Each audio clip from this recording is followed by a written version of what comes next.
Welcome to the Board of Supervisors meeting, Tuesday, October 22nd. Kylie, can you please take the roll? Supervisor Howard? Here. Supervisor Hemmingson? Here. Supervisor Gitlin? Here. Supervisor Berkowitz? Here. Chair Cowan? Here. This moment, we'll take a moment of reflection. Madam Chairman, can I have a point of personal privilege? I'd like to see if we can make this moment of reflection in honor of Brian McNally, a longtime county employee. Great, thank you.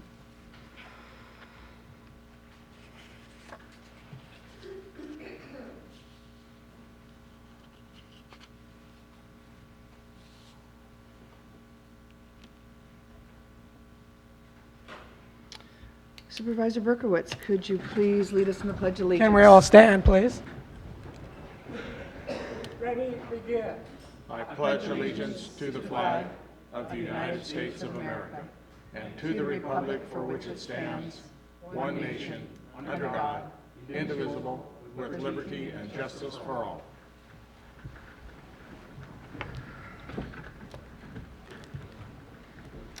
This time we'll take introductions of new employees to the Board of Supervisors. Do we have any new employees to the county? Madam Chair, we don't have new employees, Yeah. but Monty Mendenhall from Pacific Power is here, and he would like to introduce the new operations manager for Pacific Power for Crescent City. Great, thank you. Come on up.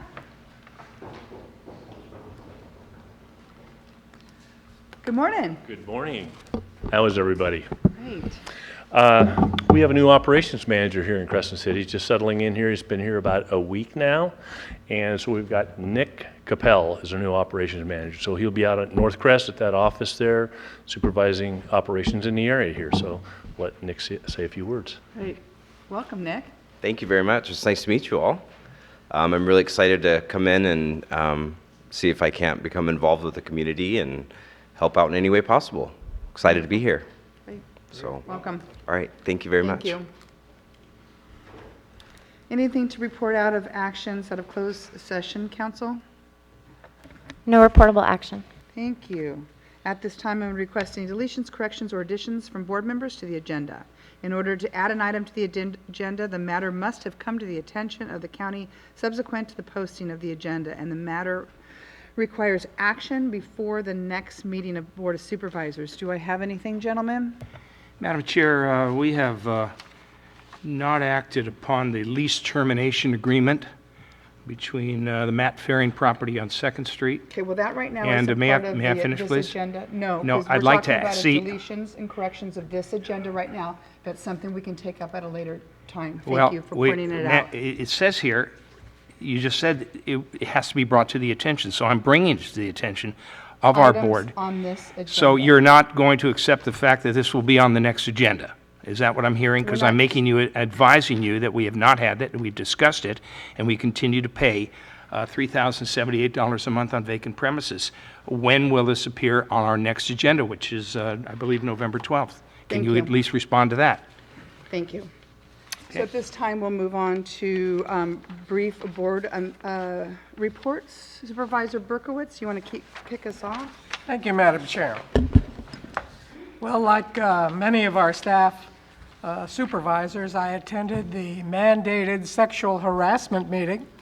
It detailed what is and what is not considered sexual harassment in the workplace. It was a real eye-opener on all of the new state and federal laws that deal with this important topic. Also attended the Del Norte Chamber of Commerce mixer at Coast Central Credit Union. Had a meeting with several people who live in the Klamath area concerning the cable TV lines that are down off the poles. They're concerned about which company is supposed to take care of the lines, considering the cable company went bankrupt many years ago. Also received complaints from residents who live along Hunter Creek. They're concerned about the logging trucks, who they say are tearing up the road, and they want the county to look in to see what can be done to mitigate the damage being done to the road. I sent Congressman Huffman a letter calling on him to support funding for the continued support of the Secure Rules and Rural Communities Bill in Congress that would guarantee federal funding for our local schools and roads. And that's my report, Madam Chairman. Thank you, Supervisor. Supervisor Howard? Thank you, Madam Chair. I've been busy collecting a lot of items for our sister city of Rickenson-Takata. They have a harvest festival on November 2nd, and we've got a lot of packages getting put together by local businesses that'll be shipped off today. We look forward to them having another successful harvest festival with our sister city of Crescent City and Del Norte County present there, and welcoming all our love and attention to this relationship. Attended the quarterly meeting of the North Coast Resource Partnership. At that meeting, we went into a great deal of discussion on a lot of legislation that has come down and appropriation for the California Natural Resources Agency's Regional Forest and Fire Capacity Block Grant Program. There's about a little over $4 million in change that has come down to help with capacity building, especially in rural California. The North Coast Resource Partnership is a model program for the state of California, so there's a lot of revenue and income that comes in to help rural California, and particularly this partnership, which is made up of Del Norte County, Humboldt County, Trinity, Lake, Mendocino, and Sonoma, as far as addressing water quality type issues and forest resiliency issues. Right now, the discussions were based around how best to spend some of these resource dollars in the various communities that are partners. And it looks like we're going to try to do a lot of technical assistance work with about $1.9 million of the funds, and then about $1.9 million of funds pushed towards demonstration type projects that will harden homes around those WUI type areas in our communities. Also attended a resource advisory committee in Smith River, met with Jeff Harris, superintendent of schools. Also met with Barbara Lopez and Nick DePago, who we've met in Tahoe at the RCRC meeting to talk about vacation rentals and those rentals that may be escaping TOT tax in the county limits, and new programs that are available now to help monitor and police those efforts. Also attended a funeral for Frank Rocha in town. Frank was a longtime Portuguese member of our community, one of the first here in the 60s. Sorry to see Frank pass. They really helped to raise my children early on in their early years and make them into the men they are today. I attended some meetings with the UC Cooperative Extension in Mill Creek about detections of sudden oak death disease in the watershed. It's a concerning disease that spreads mostly amongst tan oaks and to other ornamental type species. It's not been detected in Del Norte County until recently this summer. Why this is important to pay attention to for us is because it restricts the movements of specific goods out of our area, in particular our lily bulb production. Hopefully, Justin at our Agricultural Commission will have a lot of plans in place to ensure that movement of goods, especially around lily bulbs in time for Easter, are not restricted by potential detections of this disease in our county. Also met with Friends of Del Norte and EPIC on issues that are continuing to move forward with Highway 197, 199, and continuing litigation that's taken place over the past decade. Hopefully to come up with some resolution on how to move forward with a project that would allow this litigation to be dropped and us to have the 199, 197 project that we've been working on since 2005 move forward. Went and attended the ribbon cutting for the Wonder Bus, and I have to put a big thank you out to Supervisor Hemmingson and his team, and especially his daughter Hillary, for believing enough that literacy is of major importance to the success of this community and the future of our children. Without that Wonder Bus, Jerry, I know you know this, and I know your daughter knows it well. Access to literacy for many youth in our community, especially in our outlying areas of Klamath and Smith River and Gasky, just wouldn't be effective, and really appreciate your support of that project and your continued care for children that need to read in our community. Had a great deal of discussion with John Driscoll, Congressman Huffman's representative here, specific to the wilderness lands legislation that is proposed for our area and areas further south to us. Both Supervisor and Hemmingson and I have had a great deal of meetings with John and others specific to this legislation, and just have not been able to find a way to make this work at this time. Our Del Norte County Fish and Game Commission has sent a letter to the entire board in opposition of the way the legislation is currently written for the wilderness lands to be updated and include about 7 other areas on the National Recreation Area. I've been speaking with John directly about this and have for the last couple months about ways that we could find to bring cash, cold hard cash, to help fund projects that have been delinquent on our national forest for such a long period of time, and hopefully we could get there with those conversations. Working with Kara Markinson at CSAC on planning the natural resources piece of the upcoming meeting in December, especially around fire resiliency, and also working with Justin Riggs on some communications around pet ownership in our community and trying to address constituent concerns. I'd encourage all of you to take a look at a new app that has now been put out by the state of California in cooperation with UC Berkeley, which is My Shake app for your phone. I believe Kimmy Scott, our emergency services manager, may have mentioned this during her last report to the board, but this app will help give you early warning of earthquakes in our area. There's been some early reports that will give up to a 10 to 15 second warning after an earthquake takes place, where you could react, especially if you're in low-lying areas. But some of the technology is new, it's a prototype, and it's not always accurate. So we need to take the development of this app with a grain of salt at this point in time, but also know it's a resource for us to respond, especially in case of a nearshore event that could trigger a tsunami in our area. Been speaking with Tamara Layton a great deal about our upcoming town hall for the Transportation Commission in the state of California that'll be landing here in Del Norte the first week of November.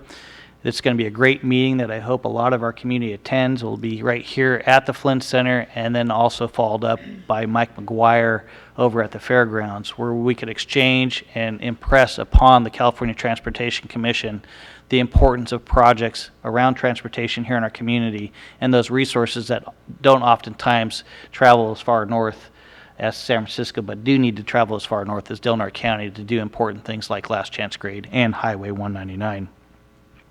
And lastly, I did receive a letter of resignation from Zach Larson, who's been on the Del Norte County Fish and Game Advisory Commission for probably about 12 years now.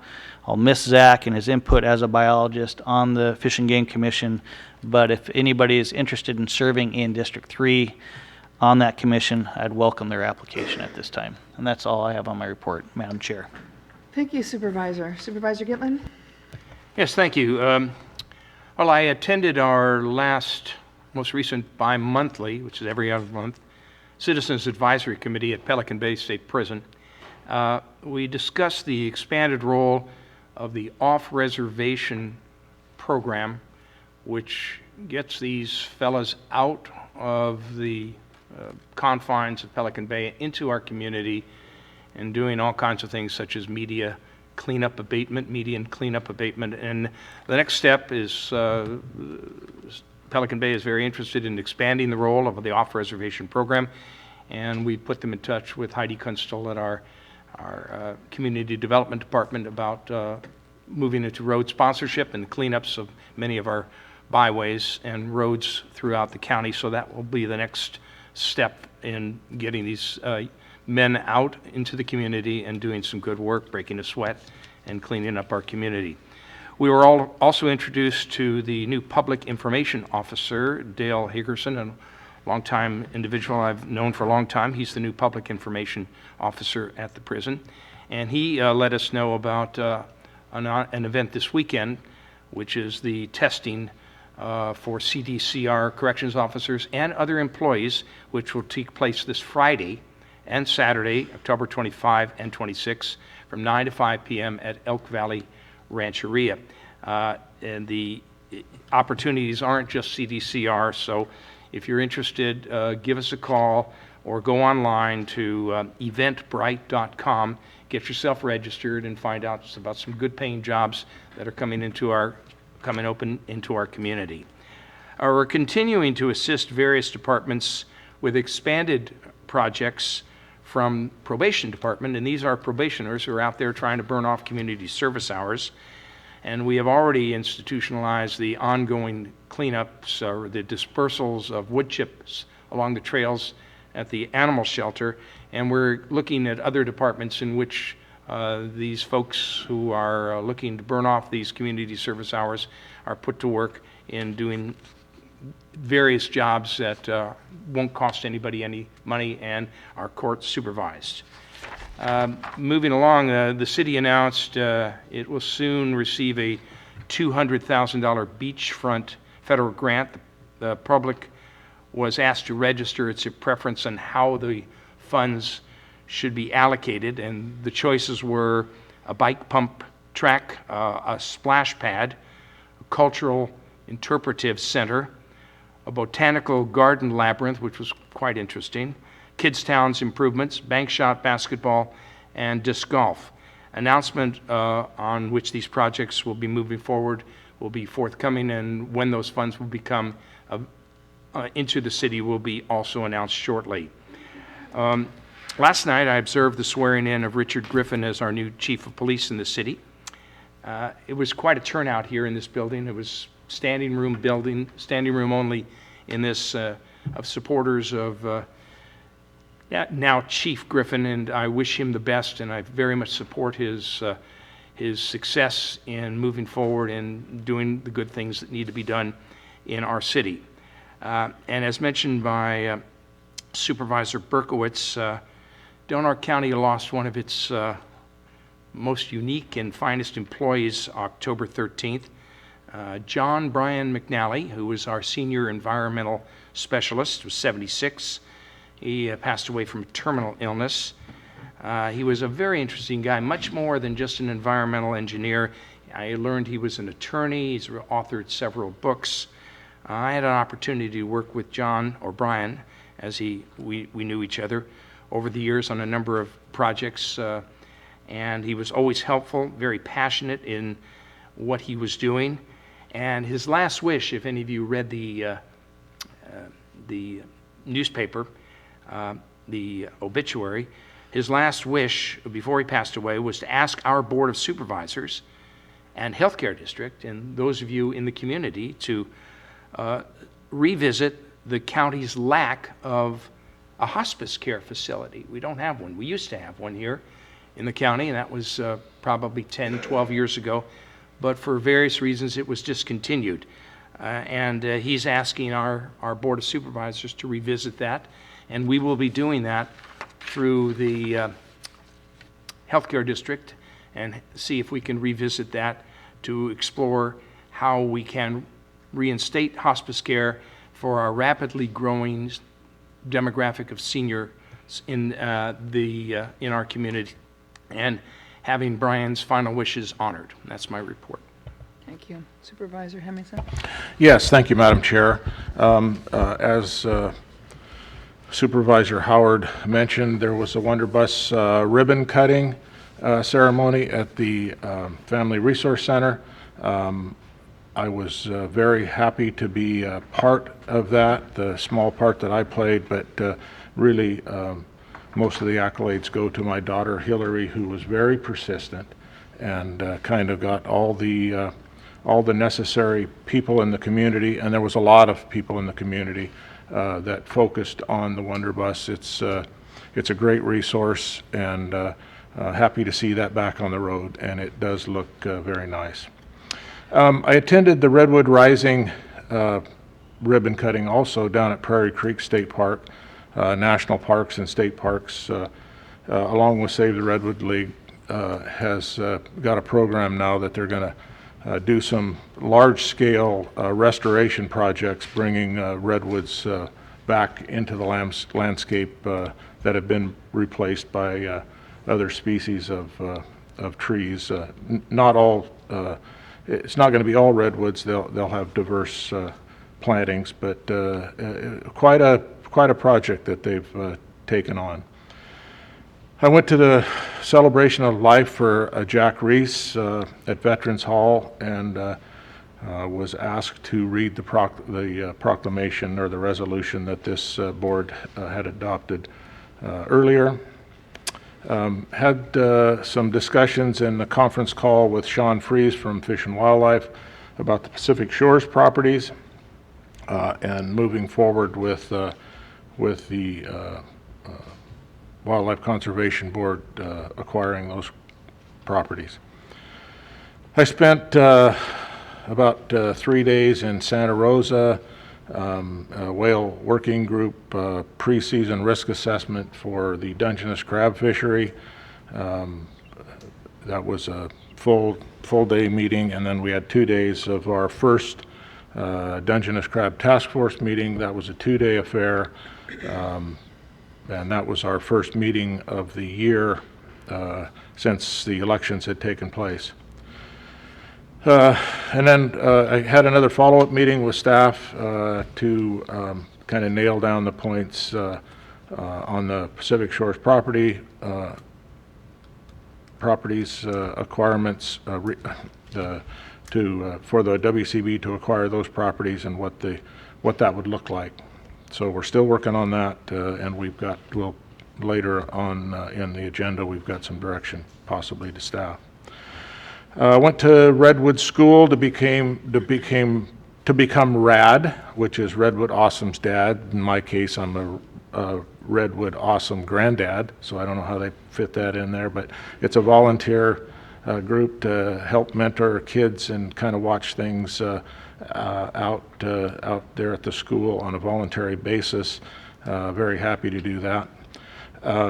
And I had a meeting with Grant Werschel, as was mentioned by Supervisor Howard. We've had discussions with John Driscoll and Congressman Huffman on his public lands bill, wilderness bill, what I like to refer it to, and we're having a hard time coming together to reach agreement on that, but we're still working.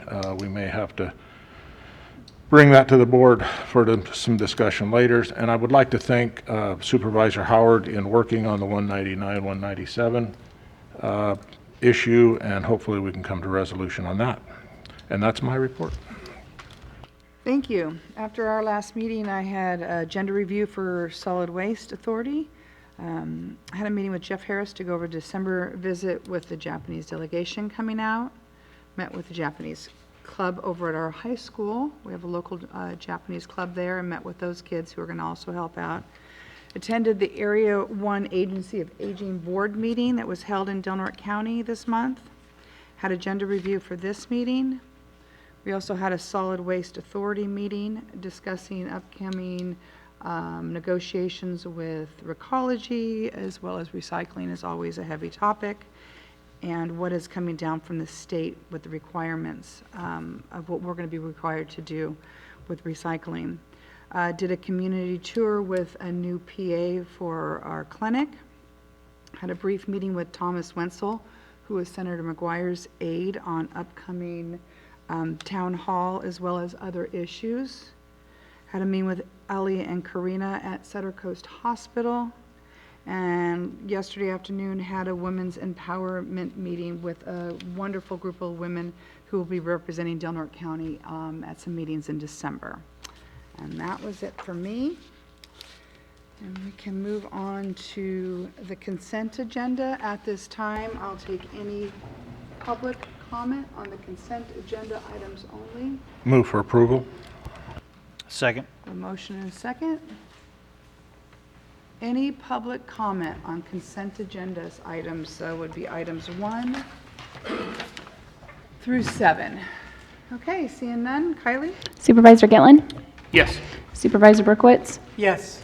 Supervisor Howard? Yes. Supervisor Hemmingson? Yes. Chair Cowan? Yes. On this consent, we had a proclamation. If you could please read that, Supervisor Berkowitz. Thank you, Madam Chairman. This is a resolution, California Retired Teachers Week proclamation. Whereas the California Retired Teachers Association was formed by Laura E. Settle in 1929 at the start of the Great Depression with the goal of reviving the economic hardships suffered by retired teachers, and has since become a leading advocate for providing teachers with sufficient retirement income for 90 years. Whereas California Retired Teachers Association also provides continuing support to active and future teachers, including grants, scholarships, and donations of more than $600,000 a year. And whereas a vast majority of California retired teachers share a commitment to improve their communities through volunteer activities, and whereas retired teachers lead by example, including dozens of members who have given more than 4,000 hours of services, and whereas statewide retired teachers can be found serving their communities in a host of activities. Whereas here in Del Norte County, local retired teachers volunteer in schools, museums, hospitals, and other community organizations. And whereas our North Coast Division 27 gave $200 in first-year teaching grants in Del Norte County and $1,500 to graduating Del Norte seniors going into teaching. And whereas our North Coast Division 27 will give $300 in first-year teacher grants in Del Norte County and $1,500 in graduating to seniors going into teaching this academic year. And whereas the annual dollar value of this volunteer time donated throughout the state by retired teachers reached nearly $58 million during the recent reporting period. Now, therefore, be it resolved that in recognition of the vital role retired teachers fulfill in every community in California, and to honor their ongoing commitment to all teachers, Del Norte County Board of Supervisors therefore declare the week of November 3rd through the 9th, 2019 as California Retired Teachers Week, passed and adopted this 22nd day of October 2019. I would like to have a retired teacher come and accept it.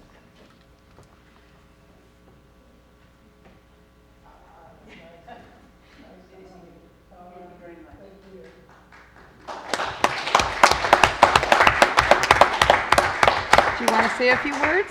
I'm just going to say that if you know people who need to go into teaching, we need teachers. This retired teacher is going to go to school. Thank you. Okay, we're going to move on to schedule item number 8. This is public comment period. Member of the public may address the board on matters which are within our jurisdiction. If you are addressing the board regarding a matter listed on the agenda, you may be asked to hold your comments until the board takes up that matter, and please limit your comments to 3 minutes or less. Is there any public comment at this time? Good morning. Good morning. This is literally a small thing. I bet in your agenda you have something bigger than this to read, but this is what was published online. This is a 2-point font overview of your energy analysis, which is virtually impossible to read. I was just trying in this light, and when we're looking for public notice, it should be expected that the font should be big enough to read the content. I think that's not too much to ask, and it's an electronic document, so I'm not sure why it couldn't have been bigger. I could have read it online, but it's this small online. So my request in the future is for public notification to be adequate because I couldn't really read anything or prepare for the presentation. I assume I'll learn more, and I may have comments after I understand what this says. Great. Thank you. Thank you.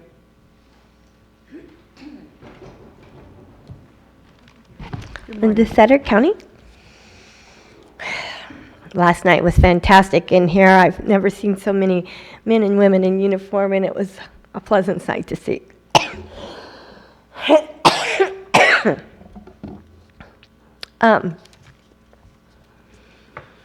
In regards to this fiasco, hot mess with the Matt Fearing empty building that we're paying on,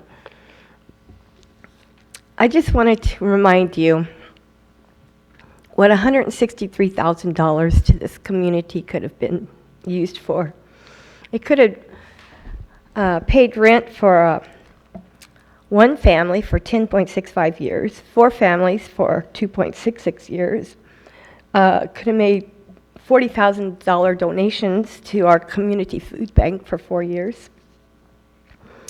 First 5, how could they have benefited from this money? How about Child Care Council or CASA?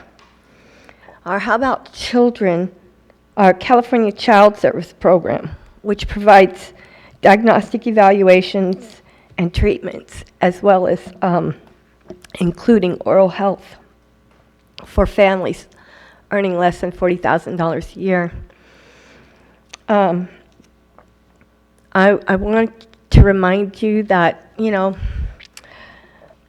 when someone pilfers away $163,000 from this community and the community needs, and 2 supervisors think that is okay, I'm here to say it is not okay, and that the less fortunate do matter. Elijah Cummings, who recently passed away, I heard him say one of the things that bothered him the most, he would have many sleepless nights because of the decisions that were made by his fellow peers. And I would only hope and pray that all of you have that, can resonate with that.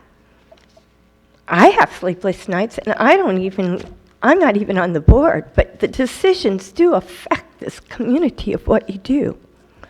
Please, be considerate. And I want to thank Roger and Bob Berkowitz for voting no on this hot mess. Thank you. Thank you. Any other public comment? Good morning. Good morning. My name's Mr. Soul, and I've talked to you guys before, and it's incumbent on me as far as a citizen to try to leave this city in a little better light than when I got here. And quality of life has went down quite a bit since when I was a kid and Jerry was a kid, and now we have all these illegal grows, according to Dominic Mello, who's with the County Community Development Department. I mean, if I take his words and sprinkle them down with water, it's a bad problem. And when when you try to go to the sheriff's office, they point you in the direction of Dominic. When you go to Dominic, he points you back to them. And like I said, there should be a triad.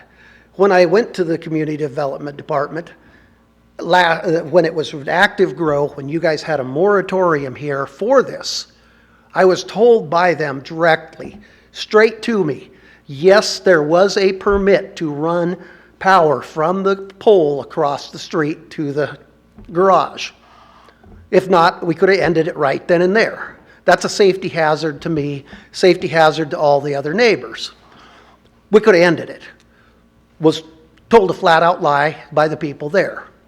So, okay, we try to deal with the sheriff's office. I'm dealing with Officer Griffin, who worked first watch late nights. I'm making lots of comments back and forth. He's now our sheriff, he's our city police chief. He knows of the grow. If you drive by the garage, you will see the garage is shaped like this and then the peak of the roof. If you're going to vent the peak of the roof, and anybody that's done any building knows it's going to be in the top, the vent is. The vent is about 8 feet high off to the side because it isn't about venting a normal garage. It's about pumping the marijuana blowout every night, 3 o'clock in the morning. My kids go to school. The community resource officer goes ahead and brings their drug dog in, embarrasses the shit out of them because they go ahead and get their locker searched over and over again because it's smelling. Well, if all these grows are all over the place, first of all, they need to stop those coming into the schools at all. You know, I mean, or stop the grows. And yet, I've had no luck dealing with the sheriff's office. I've had no dealings with Dominic. He went out last week, finally, a year and a half, 2 years later since this problem, and he can't find this trench that was dug. I guarantee you with a hoe or a flat blade shovel in 15 minutes, I can find it at my old age. He didn't even look. He didn't say, hey, why don't you come out here and show me where this trench is? The trench still exists. If you dig through the road, it's going to be hard here, hard there, it's going to be soft. All you got to do is basically shovel it and you'll see. And it's been a joke dealing with both Apperson's crew and the county. Thank you. Thank you. Thank you.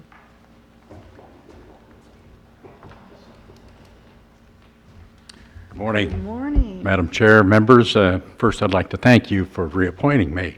But I'd also like to give you a little stats of what's going on the Golden Gate Bridge.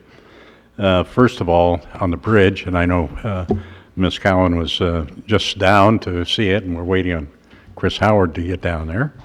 But we're doing the suicide barrier as contracted at $206 million.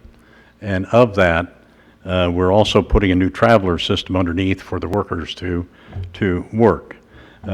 We've been going to Washington for the last 10 years looking for seismic safety retrofit money, and it's just a mere $650 million. So, I mean, we're talking money.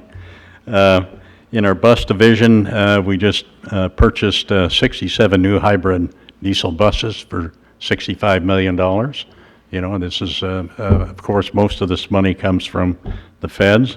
In our ferry division, because of our numbers of people, and we have 7 vessels now, we leased a vessel from Rhode Island for a year, and now we're going to have to extend that for a year. It's about a 450 passenger vessel, but we have to extend it because all of our work on the Del Norte, Napa, and Golden Gate have not been completed. And we just recently received a $5.9 million grant of a nationwide system, money of $30 million, and the Golden Gate got 5.9 of it. So, but anyway, I certainly appreciate and it's an honor serving. Thank you. Thank you, Jerry. Well, Yeah, Jerry, while you're right there, I can think of no better representative thank you. for Del Norte County on the Golden Gate Bridge District. So thank you for your work. Thank you, Appreciate it. Supervisor. Good. I echo what he's saying. When I was down there, everybody had nothing but accolades and great things to say about you. You have been I'll have to check on that. Thank you very a great much. representation of Del Norte County. Keep up the good work, Jerry. Public comment. Good morning. Good morning, Eileen Cooper. Some important item, it will be coming up, and in the community right now you have an energy review, and there's also a big public workshop to see this week, tomorrow at 5:30 at the Cultural Center, to see what we are really going to put our minds together to accomplish in the next 5-10 years. The important goals that we will focus ourselves on. And I want you to think about all the younger generation that was marching in the street across the world, asking you and every community to do the right thing with regard to switching to green alternatives for every aspect of our community. And please keep that in mind, is the most important thing we can do. We only have about 12 years. That's about the time scope that it took us to accomplish the last set of goals that we set out. So let's not be penny wise and dollar foolish with the future of our younger generations. Thank you. Thank you.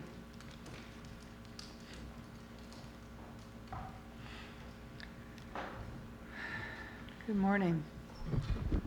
Good morning. My name's Chris Huey. I live in District 4. I'm talking about the homeless that live off the corner of North Crest and Old Mill. It's been there for months. It's getting bigger and bigger and bigger. I understand the plight of the homeless, but it does not give them the right to violate EPA laws. It does not give them the right to be in possession of stolen property. It does not give them the right to use county easements as a home. It does not give them the right to urinate where people got well water at for 4 or 5 months, and the county does nothing. Nothing. And this is District 4, by the way. 500 voters, just so you know. It gets bigger and bigger and bigger. The county sheriff's department, who is undermanned, has been by there 3 times to tell them to move. There is nobody backing them to force them to move. You guys sit here and nothing is done. I mean, the plight of the homeless is fine, but we're sending people to sister cities. How much resources is the city and county spending on sister cities? Those resources can be a joint homeless community from the county and the city of Crescent City. But no, we want to send people to Japan on a vacation. Well, I want to go on a vacation to Japan. Seriously, I see this. I walk through the parks every day. I see the homeless sitting there. Homeless is fine. Urinating, breaking the law, state, county, and federal law. They break all the laws. We ignore them because they have no money. We say, from you people, and the city have told me, we don't ticket these people because they can't afford it. We can't afford to put them in jail. Well, how can you ticket me for driving over the speed limit? I'm on a fixed income. It hurts me too. The law is blind. You ever see it's blind? It doesn't judge on income paralysis. If we're going to judge off income, then we should cite people off Pebble Beach and the ones that left off their big houses off Smith River. That's it. No one else should get ticketed. Or is justice system going to go back to being blind and write people the tickets that they deserve? Walking a shopping cart down the street away from the business is a misdemeanor. If the shopping cart is over $500, it's a felony. We don't write these people, yet you'll pull her over for a ticket for doing 10 miles and over the speed limit, which is a violation. It's less crime. Homeless is fine, but quit letting them destroy the community by breaking all the laws. I'm not saying no, we don't need new laws. There's no new laws that need to be put into play. Let's enforce the laws that are there. This homeless camp that you're in control of, because you're District 4, which I'm under you, has been there for 6 months, okay? I talked to the guy who's there. I said, wow, you got 25 bike frames here. How did you get them? Stealing from people? No, I took them from Walmart, okay? Whoever runs the transfer center, that is the biggest bike shop in the county. Follow that road down the transfer center. Talking to homeless. I was retired. I'm a retired narcotic investigator for the state of California. I know how to interview people and I talk to these people. The biggest bike chop shop in this county is up off the transfer center. How do I know this talking to homeless people for 2 months? And no one else does. There's four chop shops. 2 over by Seawood, 2 by the transfer center on both sides of the transfer center. Walk down that path. The guy I talked to said there's 15 shopping carts full of bike parts. We do nothing. We allow these people to steal from the community and we do nothing. Destroy the community and we do nothing. Thank you for your comments. We appreciate it. Madam Chair, point of privilege, please. Chris, can I address you, please? This is public comment Yeah, time. If you'd I know. like to talk He's. to him afterwards, No, I'm sure you can I give would his appreciate information. personal privilege of responding to this very articulate presentation. Real quick, you Madam let Chair. him do Well, Mr. Essing. you know, we've been out there and we see it, and it is a frustrating situation. And you know, we've cleaned up the Walmart property. You know, yin and yang, people move on, and that's where they're going there. Correct. We need to get the people out of there, and when we can get the people out of there, then we have our volunteers who have offered now, and we'll continue to clean up these messes. But we need to get the people out of there first. It's first things first. And our maintenance superintendent, director, has offered and promised to cut back this brush so it'll all be exposed. We know that works, because when it's all open, then they don't want to see people looking at them. So that's where we're moving on this. It is very frustrating, and I appreciate what you're saying, and we're going to do everything we can to mitigate this situation and stabilize it. You have every right to be very angry right now. It would be wonderful if I would heard that from my representative.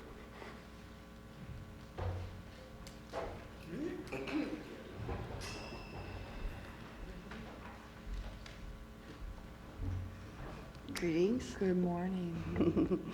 I'd like to thank everybody for redressing the ordinance for cannabis, and I applaud you all for revisiting it so it's more suitable for our county. I'm sorry I haven't been able to meet any attendance. I've had emergency surgery for potential fatal illness that I'm still on battling, but I'm hoping that you all were able to read my email sent on the 27th from I'm Jason Brown, cannabis consultant for California. Thank you. Thank you.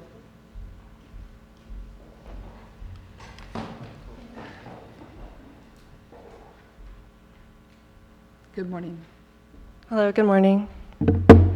My name is Jessica Niemi, and I've lived over a decade in Del Norte County. I spent 3 years in the local economic development field, and my background is sustainable design and triple bottom line development. I currently consult with multiple businesses. And I wasn't going to comment on this, but since you brought it up, I just want to say that the SEDS has recently changed in the last few years, and it is not project-based. It's more based on values and principles that the community agrees are important that will allow it to thrive, more or less used as a scorecard for project evaluation and not an acronym for a project list. And as a project and construction manager, I urge you to know the SEDS rules and educate the public for that expectation. Also, I wanted to also say thank you for reviewing the cannabis ordinance and zone. I would urge the county to start looking at the cannabis industry differently. It would behoove all the representatives and our community at large to see cannabis industry as a positive for our community and opportunity to thrive instead of a nuisance. So let's view it as an economic driver. It's a tool for smart, sustainable growth. Cannabis cultivation and manufacturing is already well rooted into the history and culture of our community and our region, so why not embrace it and benefit from the ripple effects for many and not just a limited few? Currently, the draconian restrictions that the county has cloud even the states and sadly limit new local startups due to a lack of qualified property stock. And there's also excessive security bonds that keep small ranches or mom and pops and instead seem to favor wealthy investors with capital resources to start big for quick profits. And I don't believe that that's what the intention of our community or this board is for this particular industry in our community. So I would suggest that if knowing that there's existing local industries such as agriculture and niche manufacturing that are already regional clusters, so why not integrate the cannabis industry and allow both businesses that support and are supported by each other grow exponentially together. And I'm not talking about big pharma or big ag or malls of dispensaries. I'm talking about allowing and planning for regenerative cannabis cultivation beyond best practices. I'm talking about craft, boutique cannabis, medicine, and wellness lifestyle products. Right here, organic, something that we could be proud of the quality. Really looking at how your zoning can be beneficial to the industry clusters, and remember that industry clusters need room for many players or else it's a monopoly. So please consider in your amendment reviewing, reduce, or eliminate the proximity rule, not for schools but for the competing businesses, and reduce cultivation bond to no more than the state requirements. Thank you. Thank you very much. Any other public comment at this time? Okay. Seeing none, we're going to move on. Okay, so there's an item at 10:35 that was a quarterly treasury report, but to some unforeseen circumstances for our treasurer, that is going to be delayed until November 12th. So we're going to move on to item 10. our 10:45, which is Assemblyman Wood. His update, welcome. Good morning. Good morning. Good morning, Madam Supervisor and members of the board. Appreciate the opportunity to be here. Again, unfortunately, I wasn't able to be here last year, but I am back this year, so I wanted to update you about some of the highlights of this past legislative session. This session, I introduced 22 bills this year. 12 of them were signed into law. 14 of them were either signed into law or implemented through the budget or some other administrative action. 2 were vetoed, and others we will continue to work on in the next calendar year. So I'd like to start with something that came to me as a local issue. I know you're well aware of the desire to better understand what community benefits Del Norte County is receiving from your local hospital, I should say nonprofit hospital, Sutter Coast Hospital. Although these hospitals do report community benefits, larger hospital systems do so in aggregate, and that leaves especially smaller rural areas without information about what's actually happening in their communities. So I introduced AB 204 almost a year ago to address this issue, and the governor signed the bill just 2 weeks ago. I'd like to acknowledge some people for that. First of all, supervisors who met with me, Mr. Howard, Ms. Cowan, and also our health district chairman, Dr. Greg Duncan, for raising this issue and bringing his expertise to the table. Also in support and helping in this issue was Crescent City Mayor Blake Inscore. The new law requires the Office of Statewide Health Planning and Development to annually prepare a report on community benefits and post that report and the community benefit plans submitted by hospitals on its website. The law requires OSHPD to impose fines of not to exceed $5,000 on hospitals that fail to adopt, update, or submit their plans. The law revises the definition of community benefits, so it excludes activities that are provided primarily for marketing purposes or are more beneficial to the organization and the community. So T-shirts and things like that are not exactly of benefit to your community. The bill was opposed by the California Hospital Association initially, but they ultimately got to a more neutral position. And I think part of the reason is I think there is a fear of what we might actually do ultimately with the information we get. The idea, my feeling's always been that transparency and more information is a valuable tool, and it somehow very often changes behaviors. So under scrutiny, and you're going to now know what this hospital, this nonprofit hospital, does for your community, and that's an important part of their responsibility as a hospital, but also the tax-exempt status they received. I want to mention some of the other healthcare issues that I addressed this year. My focus is and continues to be on cost containment in healthcare. We can't provide healthcare for all Californians without controlling costs that have been spiraling out of control. The cost of healthcare rises at about twice the level of inflation in the last several years. Inflation has been hovering around 3%, yet the cost of healthcare rises at about 5 to 6% a year. That is completely unsustainable. And even small efforts sometimes to address issues related to trying to control the costs are met with huge resistance from moneyed interests in Sacramento who would prefer the status quo. They're doing just fine the way things are, quite frankly. This year, I joined with Attorney General Javier Becerra to fight pharmaceutical companies that engage in collusive agreements with generic manufacturers to prevent competition and delay lower-cost generics from getting to the market sooner. It's a practice known as pay for delay. It's been known about for years. The Federal Trade Commission has been looking at this practice. And as a matter of fact, they went to Congress in 2009 and basically said, you ought to do something about that. Well, that was 10 years ago. And this year in California, we're the first in the nation to actually address the issue. Big Pharma and the generic manufacturers pulled every tool they could to try to fight this. It was a long and challenging battle, but earlier this month, Governor Newsom signed the bill and it goes into law in January. I also took on the monopolistic dialysis industry, primarily controlled by DaVita and Fresenius. These are multi-billion-dollar companies. Decades ago, Congress passed legislation ensuring that all patients with end-stage renal disease qualify for Medicare regardless of their age, which provided significant financial assistance to patients needing dialysis and kidney transplants. Once the ACA was passed, lifting the prohibition on pre-existing conditions, dialysis companies began making tax-deductible contributions to a third party, the American Kidney Fund, which in turn began providing commercial insurance to some dialysis patients. In their words, the neediest of patients. Now bear in mind, in my mind, the neediest of patients qualify for Medi-Cal and other forms of charitable assistance. It sounds charitable, right? We're going to give this money to this fund to help people.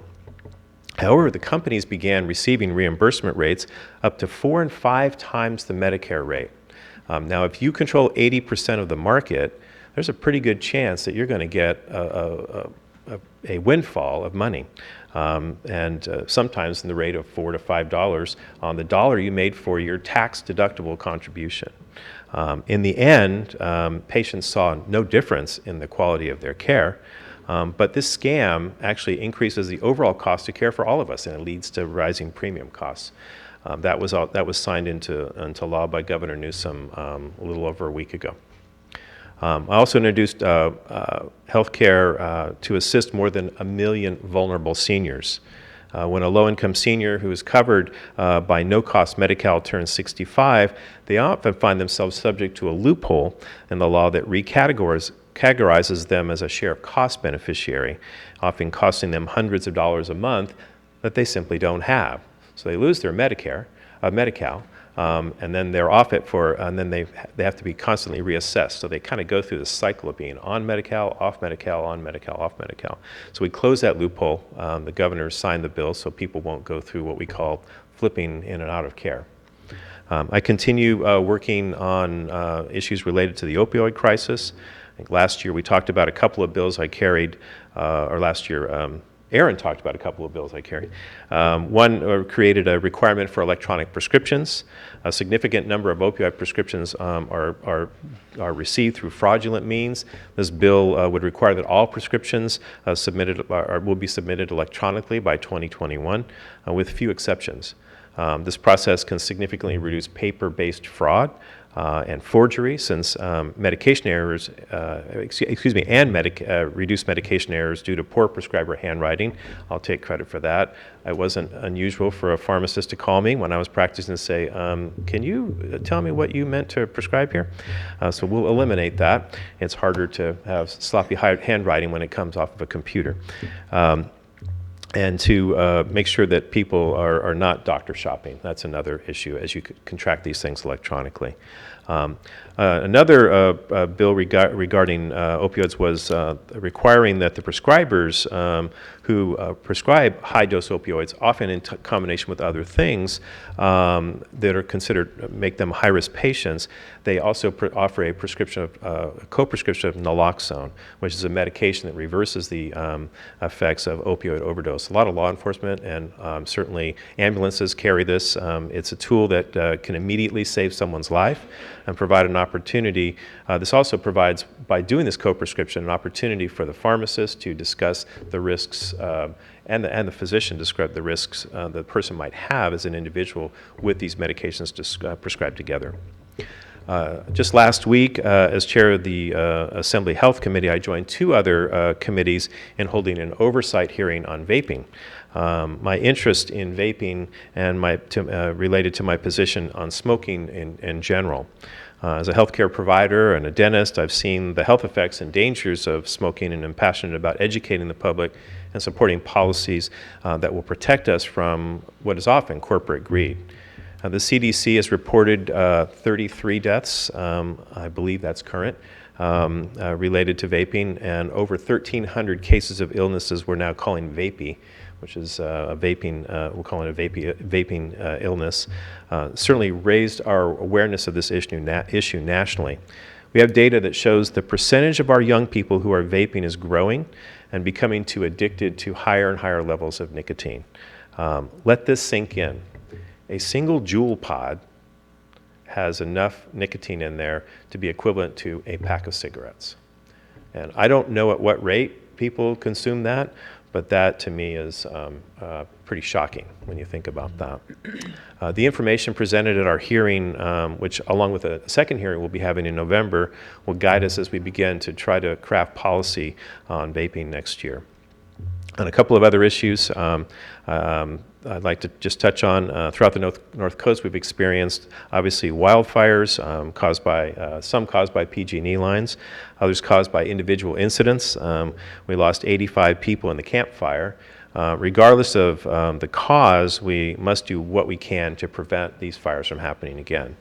1 month after the Camp Fire last November, I introduced AB 38, a bill to help create more resilient homes and communities. We learned that more homes built after the 2008 building code upgrades survived the Camp Fire. So that tells us we're doing something right with newer homes. Ultimately, the new law creates a pilot project to help homeowners and communities harden their homes and manage their vegetation.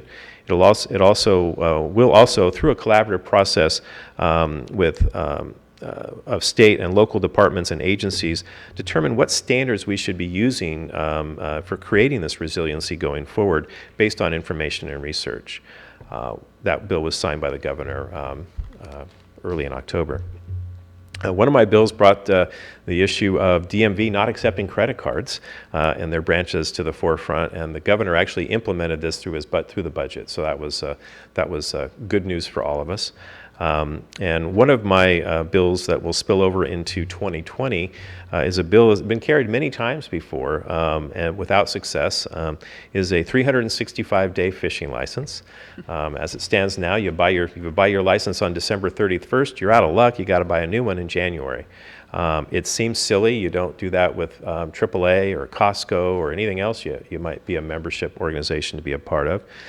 We were on a roll with this bill, quite honestly, and close to getting to a point where I could say, hey, we're going to get this passed.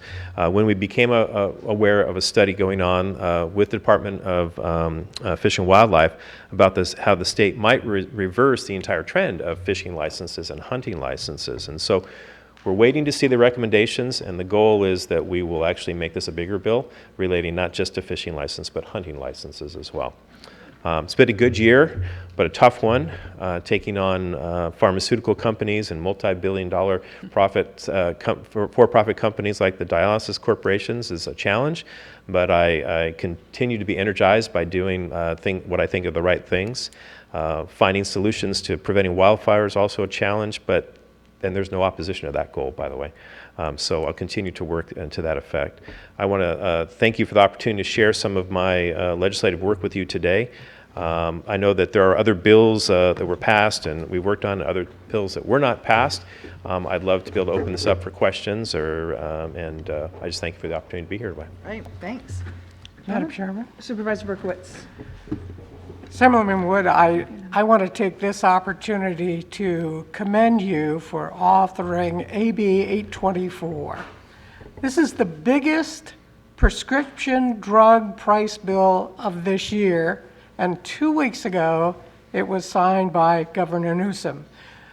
As you know, this will lower drug prices by hundreds of millions of dollars a year by preventing that pay-for-delay practice by pharmacies and generic manufacturers.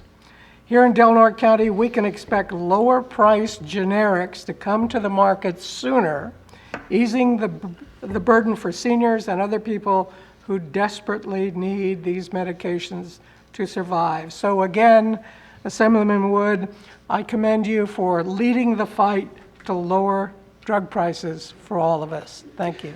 Thank you. I appreciate that. We were fortunate to have a bill signing ceremony with Governor Newsom a couple of weeks ago, and we had huge representation there from the supporters of the bill, but we had a lot of senior groups there in particular.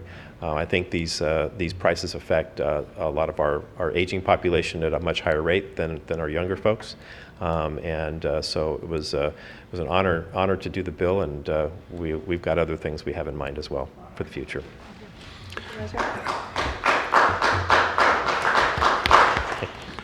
Yes, Assemblymember Wood, appreciate it. The bills that you have been sponsoring have affected rural counties in the positive, and we truly appreciate that, so keep up the good work. It's hard, I will be honest with you. I represent 5 counties, have the most rural district, I believe, in the state as far as a Democrat. I have one of the largest districts to represent. It takes me about 7 hours to get from one end to the other, and I know you guys know that as you drive it. Welcome to our world. It's a challenge. But when you are one of represent 5 counties and you have 27 of your colleagues that represent part of Los Angeles, you feel outnumbered constantly. And so I found my greatest successes in the long run working across the aisle, working with people who represent districts that are similar to mine. So I look forward to continuing that collaboration in the future. Assemblymember Wood, I just want to recognize your efforts in healthcare and hospital accountability. Working with Dr. Duncan, our local doctor, are praiseworthy. And for that, I thank you and I continue that work. And I think the mere passage of that latest legislation will change behavior on behalf of our local hospital. And I think we'll start to see things differently just by the fact that there's an accountability law. So for that, I say thank you very much. Also, just to add to that, there was a settlement just this last week with Sutter and the Attorney General's office. The terms of that settlement are not public yet, but we in Northern California face higher health premiums and healthcare costs by as much as 30% to our fellow residents in Southern California. And some of that has been pointed directly at Sutter for some of their activities. And so all of us are anxiously waiting to see what the settlement looks like. And my hope is in the long run that we'll see a stabilization of healthcare costs for folks who live in rural communities. Yeah, I would be remiss if I didn't touch on this. I know from this dais, Supervisor Cowan and I, when we originally approached you in December of last year on this important issue, AB 204, eventually named, transparency for our not-for-profit hospitals was a critical issue. And both your Chief of Staff, Ms. Snow, and yourself advised us very strongly on just not making this a Del Norte County issue, but spreading it across the state so we could bring others into the fold. And even though this was pretty much pushed and championed a lot by the county, the city, and the healthcare district, you made it a very broad-brushed approach, which helped gain that success, which you touched on, by bringing the hospital association into the fold. Obviously, we're still didn't get everything we wanted in the legislation, more specifically a baseline, which we advocated for, to hold them to a standard across the board of which to measure by. If there's amendments potentially in the future that could help adjust that so we have something to compare to against maybe Oregon or hospitals further south of us that have reduced rates, that will be helpful. But for the most part, I've got to compliment you, Assemblyman Wood, championing this for Del Norte County, Crescent City, and the healthcare district, and all our constituents that use Sutter Coast Hospital was extremely important, and I cannot thank you enough for leading the charge on this bill. Well, I appreciate that. Thank you for that. I appreciate you and Supervisor Cowan for working with us on that. I've always taken the approach that if we can do something good for rural California, it's going to be good for the greater part of California. And we don't always get everything we want in legislation, The Attorney General would like to have a stricter evidence standard in AB 824, and we didn't quite get that, but that doesn't mean we're done. And a lot of the work that we do over time, we go back and amend, and we can tighten things up, or if we see some unintended consequences, we can hopefully address that. But I appreciate that, and I look forward to other ideas and ways that we can work together on other legislation. I do want to touch, and then unless there's other questions, I do want to touch on a couple of things. We have huge challenges in California now. I think you hear from your constituents and heard loud and clear from people that homelessness is a huge, huge issue. It is a huge issue in every community that I represent. To every community I represent, homelessness is one of the #1 issues that they face. And it is a huge challenge, and it affects communities differently. It isn't lost on us. There are huge challenges. There are legal issues related to how you locate or relocate people. The bottom line is that just providing a house or a place for someone to live is not the total solution. So many people that are living on the streets or are homeless, not all, but so many of them have substance abuse disorder issues, they have behavioral health issues, and just giving them a roof over their heads doesn't solve the fundamental problem. I worked with the city of Windsor, actually a veterans group, that is building supportive housing for veterans in the city of Windsor, 66 homes, apartments. And they will help. A lot of these veterans will be people that come off the street, but it will be a successful program because of the wraparound services they have, the substance abuse programs they have, the behavioral health programs they have, and that community will be successful. And that's a model that I think we need to continue to create. Many of my colleagues say, let's just build housing and that's the solution. I disagree. We need resources for a lot of things. When it comes to behavioral health, we grossly lack the number of providers that can actually provide those services. One of the bills I'm working on that for next year is the expansion of the scope of practice for nurse practitioners. I believe that nurse practitioners can be helpful as well in this environment. We lack primary care providers in our rural communities. Between 2008 2015, the number of primary care providers in California dropped by 10% at a time when the population grew by 2.5 million. And so just doing residency programs and things to help with more, and I completely have always supported those efforts, but we need to look to all of our other providers who can be there to help along the way and tackle this from many, many directions. It is frustrating, it is challenging, and we hear you, and we are working with you, and we want to provide counties and cities with the resources to be successful. So I look forward, if you've got things that we can do, if there are programs that are missing, then we're open to working with you on that. Well, I want to say thank you personally. Your door has always been open from the first time we walked into it and asked you for help on this particular issue with AB 204, and was so happy to hear the news that it passed. Even though it wasn't as strenuous as we'd like it to see, it is a starting point. You've touched on so many things that we're working on. Our first meeting in DC Monday morning is around homelessness. It's something that Supervisor Hemmingson and I have been working on diligently, and there's solutions out there, but like you said, there's so many different pockets of them. Housing for some, working with No Place Like Home, we're going to help some, and then the services, and then there's others who just need a place to sleep overnight and care. We have gotten mental health or behavioral health services into a local place here, which is great, twice a week, because that is important for some. So the other thing you touched on was opioids and the prescriptions. Our county, I don't know if many people know this, but we have more prescriptions in our county than we do people. So for us, it's not like we have a lot of deaths. We just have a lot of prescriptions. So anything to stop that is definitely helpful. And I always call this wrong, naloxone. Naloxone. So what's happening with that, we have at the Sheriff's Department, with the ambulances and other groups. So we have an opioid coalition that has gotten together and great. gotten these packages together so that more people in our community are carrying them, which is really good. And, you know, there's just so many things. I hear you're heading to the high school to speak. We are. What time are you speaking there? I get don't done? know. 1 o'clock?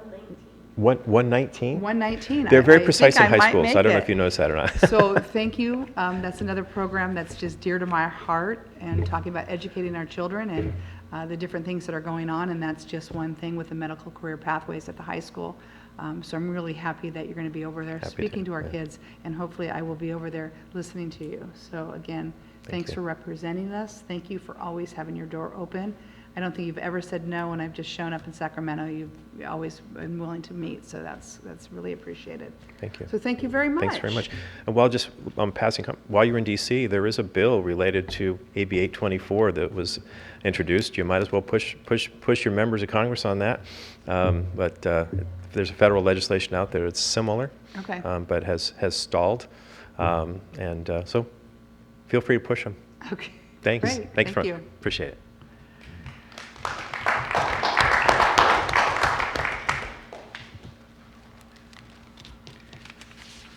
Okay, so moving on, our next scheduled item is an update on Area 1 aging. Maggie.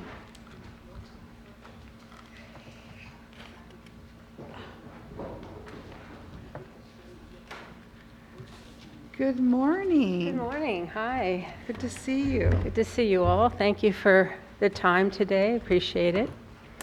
I want to do something a little different. Mostly give you an update of some projects that are being worked on. And because the numbers don't change very much in terms of our budget, we do receive Older Americans Act money primarily as our primary funding sources. And if you're going to Washington, it's also a good time to talk to them about the Older Americans Act, because that's where our funding comes from. And there's not been a significant increase in Older Americans Act funding in many, many years. That's the money that provides home-delivered meals, it provides the nutrition side, it provides legal services, the ombudsman program, information assistance, exercise programs. It could provide a large host of things in our communities, but we just get the bare minimum. We are the 4th smallest area agency in the entire state. We are the smallest nonprofit. So, as you know, as a small county, just to open your doors for business, there's a certain amount of costs you have, regardless of how big you are. And that's the same struggle we have, is that there just isn't the money to expand services. The money comes in, it's designated in the silos that it's given to us in, and that's where the money goes. But to try to do new things is very challenging. I'm here to talk about a few new things that we're trying to do, and it's a challenging thing. So I have is this connected to that? Maybe if it were on, it would be. That's my bad. Thank you. So the first thing I wanted to talk about and let you know about is that every 4 years, we update our area plan. And the area plan is something that every area agency is required to do to basically tell the state, and thus the federal government, what the money will be used for, what the money they're allocating to us will be used for. Part of that new plan every 4 years is to conduct a survey. And so I wanted to let people know about it, and I brought little cards that have the information. We are encouraging people to go to SurveyMonkey because that will tally the results more readily. But we also realize that some people don't want to play with monkeys on a computer. And so we have hard copies of the survey. I have some here with me today. We could maybe leave them somewhere here. And there also are surveys at the Senior Center, and we're distributed them different places around the community. But you're one of the places we wanted to bring those and let people know that, as they see that on the screen. And then Tony also put it online today as well. Oh, So great, you'll great, be able great. to go to Facebook, and there's a link, and there's all kinds of stuff. So Right, and so to if get it out people that way here in as the well. audience, I have these cards, what I'll do is I'll leave them here so that when I'm done. Thank you. It's really important that we get a good representation from Del Norte County, because that's a good way for us to hear about what's going on here, what the needs are. Heard a lot about homelessness. We know there's issues with housing. We know there's issues with housing for seniors. We know there's issues with caregiving. There's a lot of issues that, until the federal dollars come in big sums, we have to be creative locally about how we address those issues. And very often, it's addressed with volunteers. Programs, people can hire just so many staff, but the nice thing about nonprofits is we go out and we harness the power of volunteerism in our community, and that makes a huge difference to services. So that's the information on that. Again, what it will do, I said this already, it will help us plan services, try to improve services, look at future programs. We also will be gathering data to share with the counties, the cities, in terms of what your community looks like, senior numbers. And that can be useful when you go out and look for grants and other things in the community. I want to thank the county. This year you provided us a little extra funding to assist with this project. And that funding is going into distribution of the surveys, but it also will go into our putting together a focused Del Norte snapshot for you of the data that the responses we receive. So you'll be able to see both counties together, but you also will be able to pull out the Del Norte data for you, so you have that as a document and can share it in whatever way you want to share it. So again, I put that up again in case there was somebody who might be watching this at home and go, oh, I don't have a pen, and now they do. So the other thing I wanted to tell you that's going on, our updates, is every 2 years we update the Senior Information Guide. And I didn't bring a copy because we're pretty much out of them. The new one will be coming out in January, if not sooner. We distribute 12,000 copies throughout the 2-county area. And it is, again, it's a hard copy of things that exist online, but we find that many people, it's just easier for them to use a hard copy. We also know if any of you have the situation I have, my vision is perfect except for I can't read a phone book.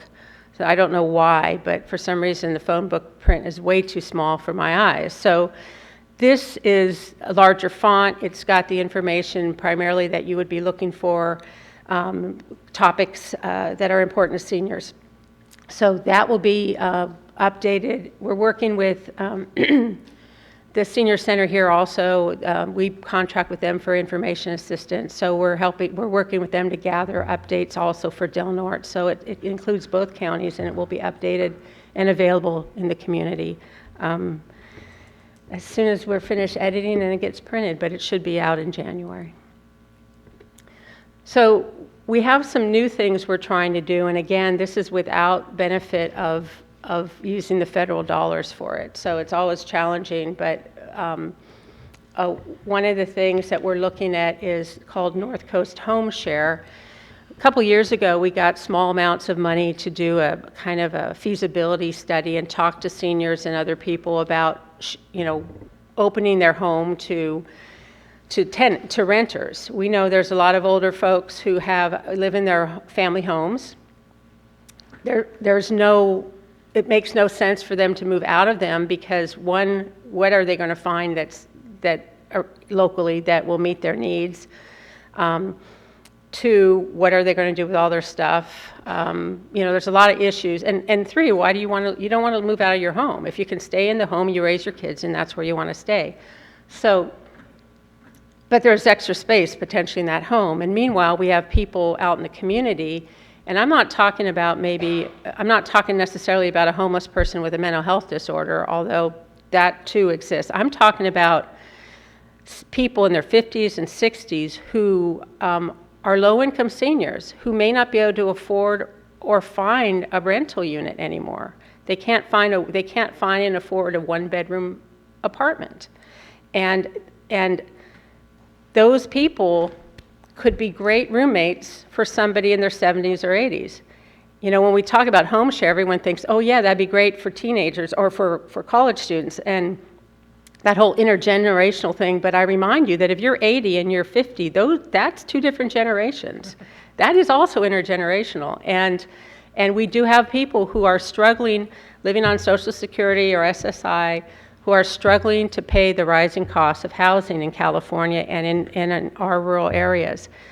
So this could be a win-win, because a person living alone might need some help with some chores. Their family might be talking to them about, you need a caregiver, or you need to go live in assisted living or something. And really what they need is someone that will come in every once in a while and take the garbage out, do some shopping, do some things that don't require a caregiver 24/7.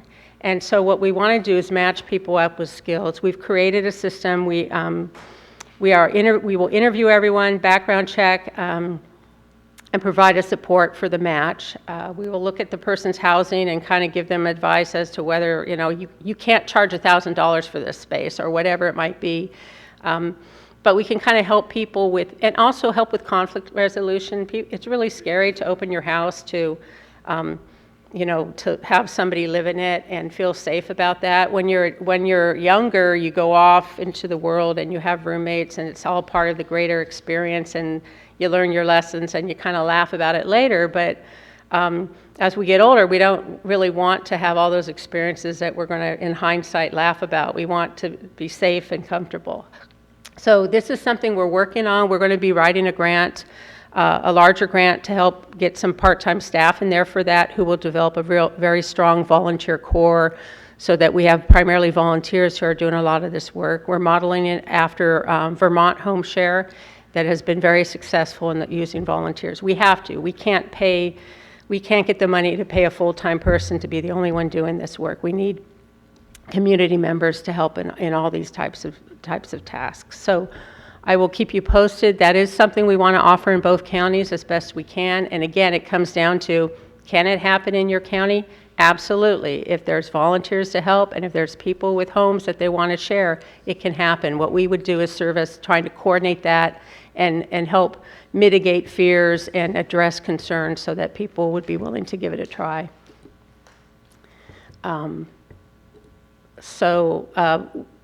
This is a little far away for you, and I wouldn't recommend any of you do go down there and have a couple of pints and come back up to Del Norte. But if you want to go down to Mad River Brewery and spend the night at the casino there, we are having a Pint for Nonprofit to help raise money for the home share program on the 6th of November.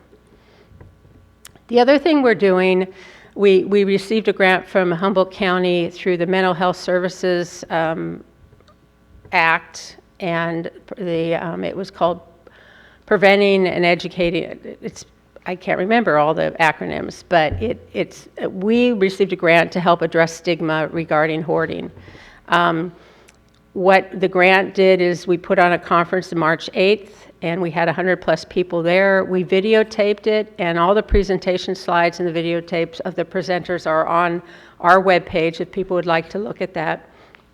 We started 2 support groups, one for people who have a hoarding disorder, self-identified, or have issues with clutter, and one for family and friends of these folks. We are using, in the group for the people with cluttering challenges, we give them a book that we work through, this book here. The other group, we also give them a book, the family and friends. And this group has been going since April, and we have at the group for the person with the disorder, we have anywhere from 8 to 10 people attend each time. And what we'd like to do eventually is start another group. We'd like to train some of these folks to be peer group leaders, again, so that we're using volunteers to lead the group. I facilitate the group right now. But I don't have the same experiences that these people have, and so I can't always relate to what they're going through. And it would be nice to have them trained up so they could help lead others. We also started a task force, and we've had 3 meetings at this point. We're still kind of getting organized. The next meeting is the 15th of January in Eureka. These are the times for the support groups that we're running. These are at this time also in Eureka. If there were a point where we could figure out enough that there was interest up here, I could come up and do a group up here as well. So this is not funded now by any of our funding programs. It's kind of something I just find time to do. And the task force, what we're really focused on, I think at the initial, is to kind of get more and more people on the same page to understand what hoarding disorder is, what it is not, how you address it. And that would be more education, sharing resources, and hoping to move toward creating other elements which have to do with a collaborative approach to addressing actual situations, which would have all these pieces to it. It's challenging because even though every jurisdiction is spending money on this, every county, every city is spending money, has staff going out and addressing this issue, nobody feels like they have money to put toward it proactively. So it's anybody who comes to this task force is kind of adding it on to their job. But our hope is that with them coming together, they're actually finding resources that will make their job more efficient, and that they can, because some of the people in code enforcement aren't social workers, and some of the social workers aren't code enforcement, but if we can bring people together and have them all bring their skills together, we can have a more efficient system to support people and help them through this. That's my contact information. If anyone has questions about anything I shared. I also brought a couple copies for you to share with whoever you think. This is a report that was done by San Francisco Hoarding Task Force, and it's a few years old, but they did some really great things in terms of preparation, putting themselves, organizing themselves, which would be good models for us. They did a survey of property owners, and they didn't get all the property owners or all the jurisdictions, but the ones they talked to, it was like millions of dollars a year spent in code enforcement and cleaning situations up. And if they didn't talk to all the property managers, but they did some, and they estimated like something like $6 million a year or something. And we're not as big as they are, but if you figure that 2 to 4% of the population has hoarding disorder, and you look at the county population and figure out 2 to 4% of that, that's probably the number of homes or people out there in your community now who are doing this and dealing with it. And it's not about the stuff. There's other stuff going on. The stuff is a symptom of the problem. So we need to support them addressing their problem, not just ripping the stuff out of their hands, because you take people's things away from them. If anyone came into any of our houses and removed our stuff because they didn't think we should have it, we would have a reaction to that. And so it's really important that we learn as much as we can so we react appropriately and support people appropriately. So those are some of the projects that we're working on. The feds are looking at the Older Americans Act, I was going to say reincarnation, but that's not what it is, reauthorization. And the House has put forth ideas to increase funding, and of course, at this point, we don't know what the Senate will do on top of that. But it is, they listen to people. So if you'd like to see more food delivery, if you'd like to see the senior center here not have to spend so much time raising other funds to go toward the meals, then it's worth calling Huffman and saying, hey, I live in Del Norte, and this is a real rural place, and we have people who are hungry. And we have people who need other services. We have caregivers who need support. So it's worth calling and putting that voice out, because if we don't get that funding coming locally, then we can't do all the things we need to do, as you know. So thank you again for your time. I appreciate having the opportunity to come up and speak to you. And if there's any questions, I'd be happy to try to answer them. Thank you. Any questions? Comments? No? Thank you very much, Megan. All right. Thank you. We appreciate all you do. Thank you. Okay, moving on to item 13. Nope, 12. Sorry, didn't mean to do that to you, Andy. We're going to have a Aircon Energy preliminary feasibility assessment. Andy, Rob? Good morning, Madam Chair, honorable morning. members of the board. My name's Andy Roth. I'm Director of Energy Services for Aircon Energy. Before we get going, kind of what I'm here hopefully to do today in terms of sharing information. Aircon Energy is a California-based company. We're out of the Sacramento area. We do business all over the state, been around since 1974. We work exclusively and only in cities, counties, and I think right now we're in 6 different prisons for the California Department of Corrections and Rehabilitations, including out at Pelican Bay, where we're on about a $5 million project for them that they've asked us to potentially look at expanding, and we'll be out there even longer than we intended. We're an energy services company. I can explain a little bit what that does and what that is. We look only at existing footprints, existing buildings. We have nothing to do with new construction whatsoever. We're looking at your energy consumption, and we're also looking at your energy supplies. A few months ago, we met with your facilities committee, and we were asked to take a look at several different buildings within the county, which is what I'm going to share with you today. And the intent was to say, is there a viable means that we may be able to help you solve some challenges? Whether that may be old equipment, costly to maintain equipment, variety of different things, and we'll go through those here in a minute. We then met with that committee back last month and said there are some opportunities. That's what I'm going to share with you today. It's certainly not anything chiseled in a rock. It's at a feasibility level. There's a lot more depth of detail that we'll need to get into if the county decides to move forward. That's really what I'm going to share with you today.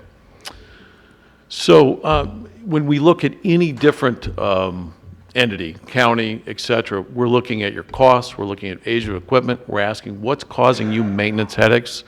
No surprise you have some. Comfort-related issues will become very popular sometimes as we go walking through buildings once they say, hey, what are you guys here for? Certainly sustainability, environmental, that can vary by where we're at in the state. And what do you anticipate your anticipated future uses of the structures? Or is it something that's going to be mothballed soon? Because we're certainly not going to recommend anything that you should do in a facility that's about ready to see its last days. But this is all under this umbrella of a government code that's been around for the state of California called 4217, and it is exciting stuff to look at and to read. It was put together back in the 80s to encourage counties, cities, taxpayer-funded entities to consider entering into an energy conservation program or energy services project to see if there's efficiency opportunities. Specifically, and if you look at what's up on the screen, it's not rocket science. It basically says, gee, if it's in the best interest of the entity, in this case the county, if savings are identified that can pay for the work to be done, that's usually real positive as well. Usually we look at break even or better. It is certainly done in a public environment. There are public hearings involved to make 4217 legal. And that then allows you as an entity to consider working with a company like us, where we do everything from the beginning, which is identify, talk with you guys, interview, staff, community, whomever it may be, through designing and implementing what those solutions are, and then most importantly, are they doing what we said that they're going to do? It's been used by hundreds of different entities around the state. This is used all the time. Probably the only time we run into an issue is if it's in cities. If they have a charter that precludes them from doing it, they can either change the charter or simply not do it this way at all. So when we met with the facilities group back in the early part of the summer, these were the different goals that were expressed to us before we looked at anything. Because we always say, what is it that you're hoping to do? No surprise, you can see what there's on the list. We've got expensive older stuff. And one of the things that counties use this for, or cities use it for, this is a way to solve a lot of problems and do it in a way that's hopefully budget neutral, depending upon how we put the program together. These are the buildings that we took a look at. This one, you can see the other ones. We went around with Alan. I don't know if Alan's still here. There he is. We went around with Alan and put that together. And what we did was we presented the facilities group with a preliminary assessment. And really this assessment is to say, gee, based upon what you've told us, based upon what we're seeing at a 50,000 foot level, Based upon what we're seeing in terms of meeting the requirements of 4217, there appears to be a viable project for the county. Again, very top level. Nothing is anywhere near ready to move forward with. So what do we find? Well, we have a list, and I apologize. I have a feeling I'm responsible for your small print. So the buck stops here. I sent it out last week, and I don't think we made it big enough. My bad. 26 different energy measures. And actually, here's what the sheet looks like, even in a bigger form, that was shared with the facility folks. And the key things were a lot of lighting opportunities through the buildings, and lighting's wonderful in these this is a portfolio approach. Lighting helps pay for the stuff that doesn't pay for itself quick enough. You've got a boiler here that's fairly old, several years past its useful life, we can talk about. And then you've got some HVAC depending upon what buildings we're taking a look at, and you saw what that list was. We did look at building comfort. We also looked at renewable resources. And while we did not include it in the report as a measure for the city to work, or the county to work through, it is certainly something we could go back and take a look at. Our preliminary view was solar did not appear to pencil based upon weather conditions and all those types of things. Wind has its own challenges, particularly with the Coastal Commission, but certainly we can go back and take a look at those. There were additional opportunities in terms of water, and I believe, Alan, we walked, well, actually, no, you weren't there. Your jail had just had water, what do I want to say, some inmates had some fun, flooded a basement, there was some damage, etc. We do a lot of works in prisons, and we've run into this all the time. There's some means, and they translate into major dollars saved for entities such as yourself. And as I said, does it meet the code? It does. So we generated, and what you see up on the screen is what the top of this looks. Now, there were 26 different measures. We just put up the first few. What's interesting is that we go through this and just list everything out. And in the first column, you see a measure number. Second column, you'll see a Y or an N included in the project. We just kind of throw a dart and say, gee, if it was us, we might consider at this level, including that in the project. The most important thing, though, is the bottom line. And we said, gee, if we did these things without any other discussion, there's roughly $900,000 plus. You're addressing your boiler issues, which are substantial. We've got some solutions around that. So there's a project here that pays for itself. It generates, about $50,000 a year in annual savings. So right there, you start taking a look and say, gee, I can maybe I'll put this together. Most important thing is, how do you pay for it? We ran a cash flow analysis. We did it at 1%. California Energy Commission has a 1% program for loans that go out to almost 20 years or up to $3 million. We're currently using this program, Colusa County, where we're going under contract. It's one potential way. If there's no other grant money or if there's no other anything that we can put together, this is a route. We just thought, well, what would it look like? And it basically said, you're pretty much cash flow positive almost year one. There's no rebate dollars in here. We do that on purpose because rebates change. These projects can take a while. I'm sure you'll have some offset there, but you can see over the course of 17 years, it's cash flow positive. Actually, not only, if you were to finance the whole thing, it not only pays for that financing, and it actually generates some positive cash flow back to the county over that period of time.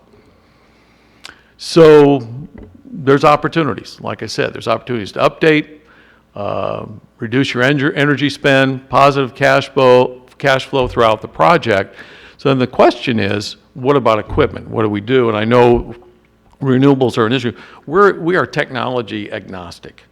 It's whatever makes sense for a project. I don't sell a platform. I sell whatever works for a situation, whatever it may be, and whatever the desired wishes are of you as the board and the county staff, and certainly the public to put in.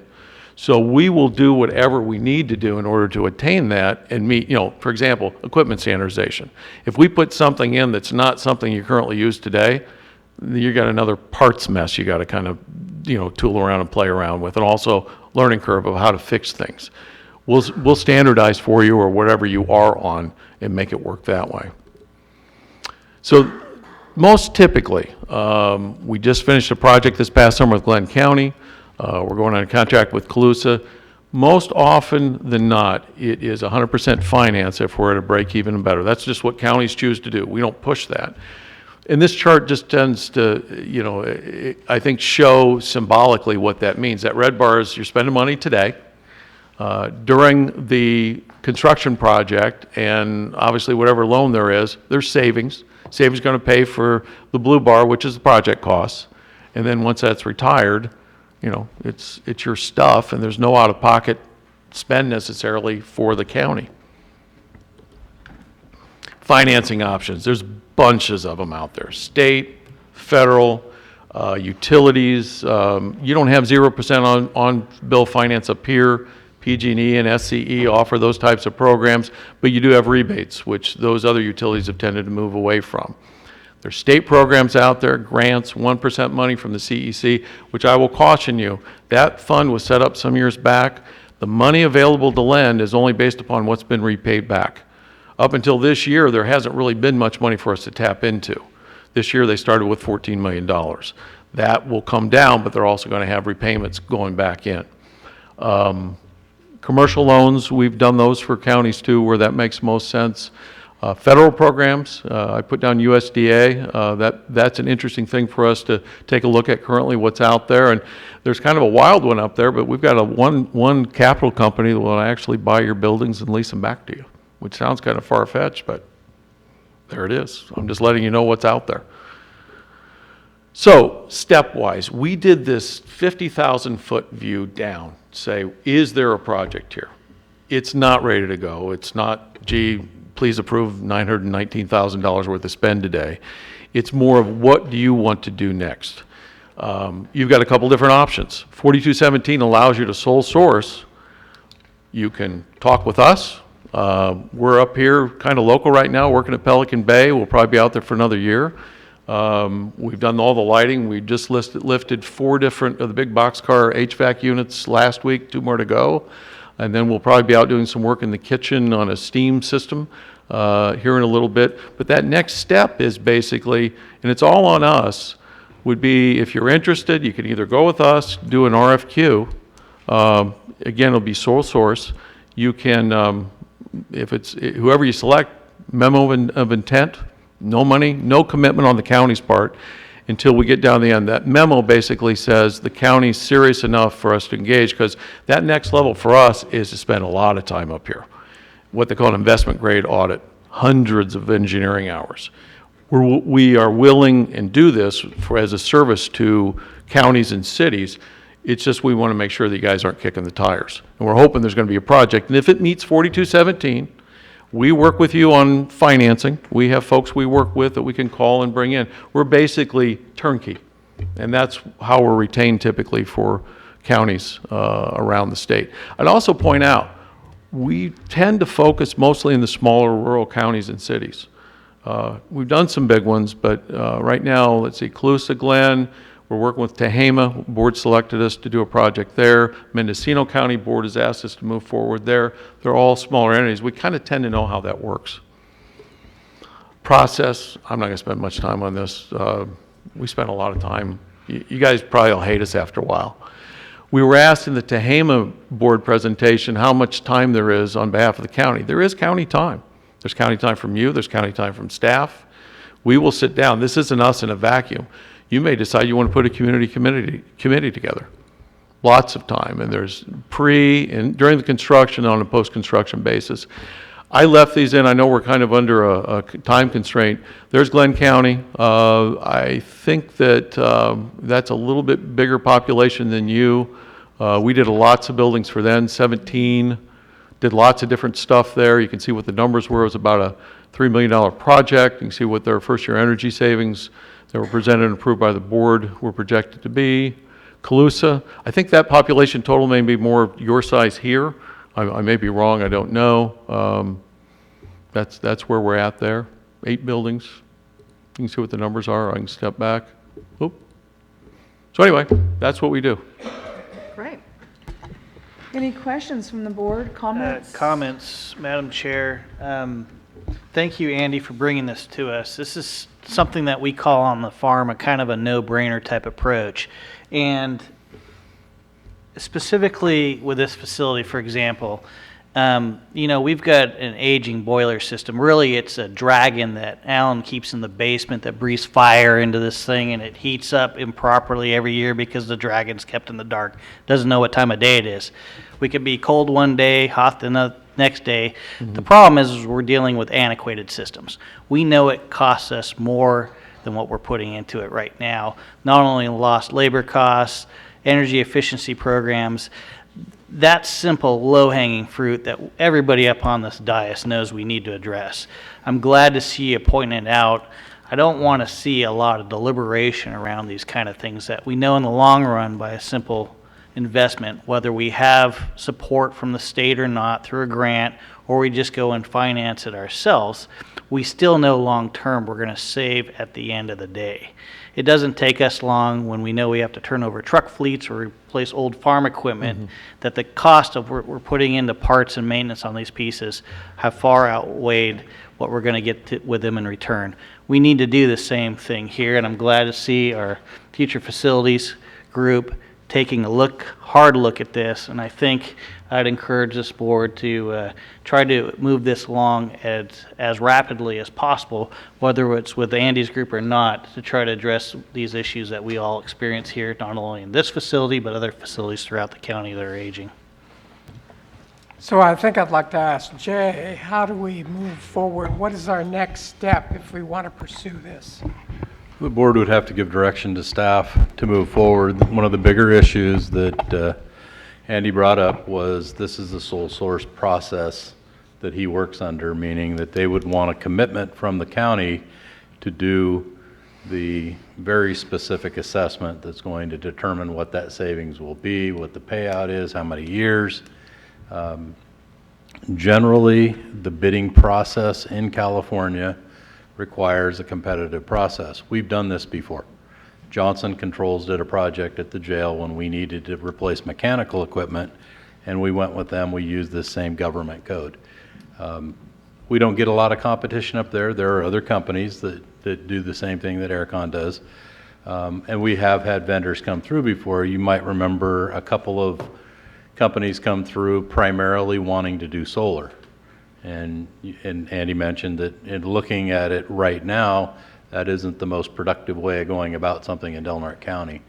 But every issue that he's brought up was talked about at future facilities or with staff prior to that, and we do need to do something.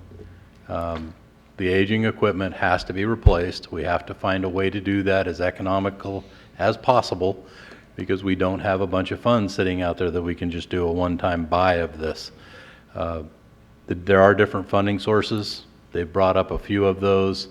The iBank or the California Infrastructure Bank is another possibility. A project of this size we can't do internally.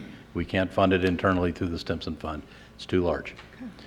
So what we would ask for would be for the board to commit to have staff work with Aircon, make that commitment, which is probably going to be through an MOU or an agreement, for them to then take the next step, because it doesn't cost us money other than staff time, and time is money, but it's going to cost them to do the assessment. When they come back with it, they want the commitment that we're going to go forward with the plan. So, Madam Chairman, I'd like to move that we direct staff to do a feasibility assessment, and we'll see where we go from here. Supervisor Hemmingson? Yeah, I would second that motion, but I'd like to speak to reputation, because it's not often that you have the opportunity to talk to people that have worked with you. And in this particular case, I find this to be very rare, that there was absolutely no negative comments. In all those counties that you mentioned, Colusa, Tehama, Glenn, I think Glenn's project is done. Yeah, we just completed Glenn. In all different phases, Mendocino County, I talked to all those supervisors, and they're just absolutely thrilled with your ideas and plans to go forward. So I think it's great to hear that. It doesn't happen very often. Thank you. Andy, a quick question. You said something technology agnostic. It attracted my attention. What is it? What are you talking, what are you, technology doubting? No, not at No, all. when you say agnostic, I'm not sure what you're referring to. We're not selling a platform. In other words, I don't have, Honeywell equipment or Trane equipment. It's whatever makes the most sense.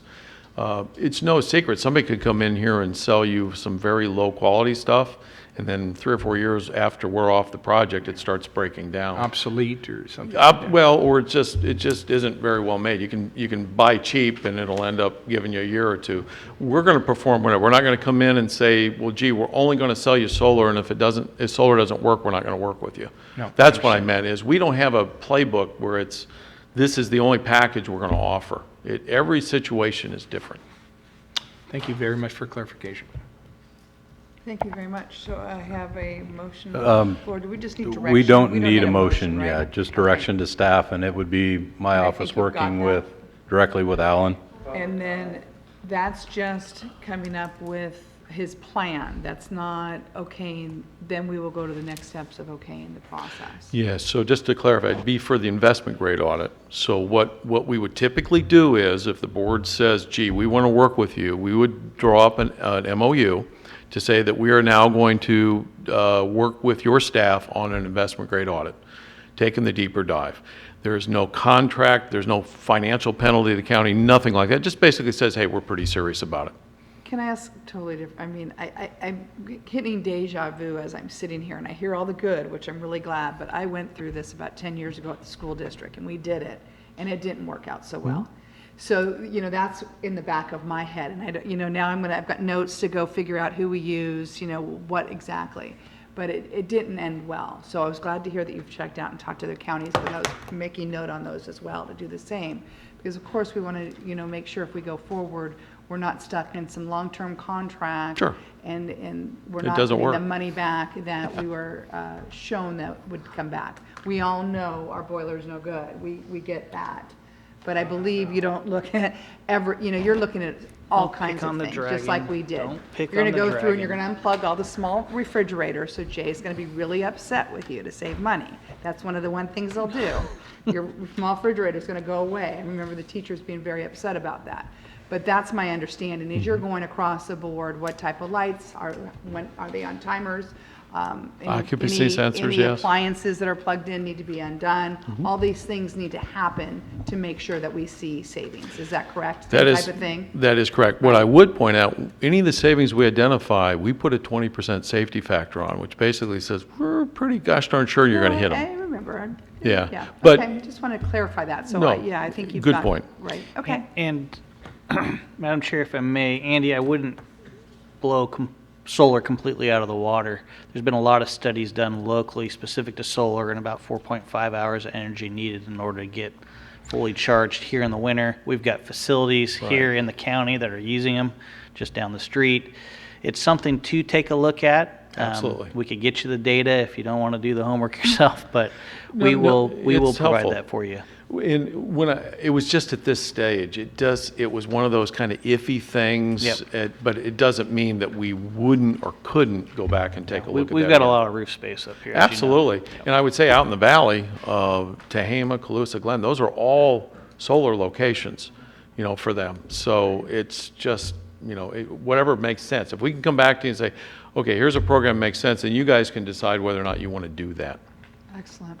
Well, we appreciate your time and coming up and sharing with us. I know you've been up here a few times. I see maybe some public comment out there. Sure. Come on up.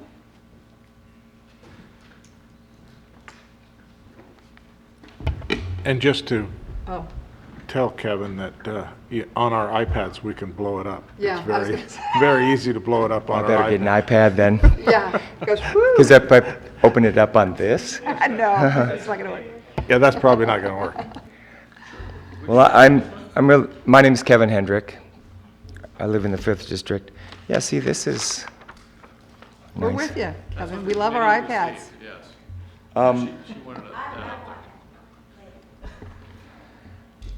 My 3 minutes is up.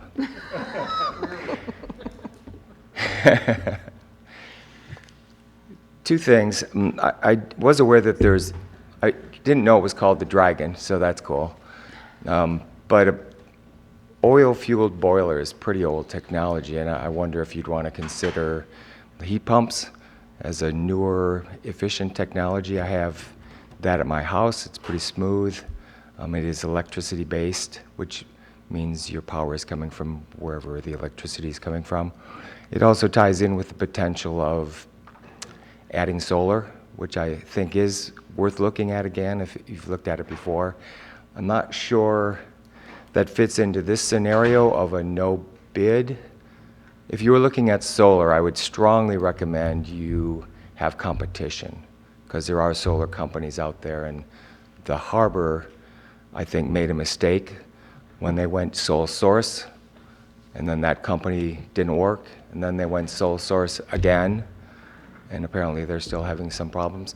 There is competition in the solar industry, and I'd like to see a commitment.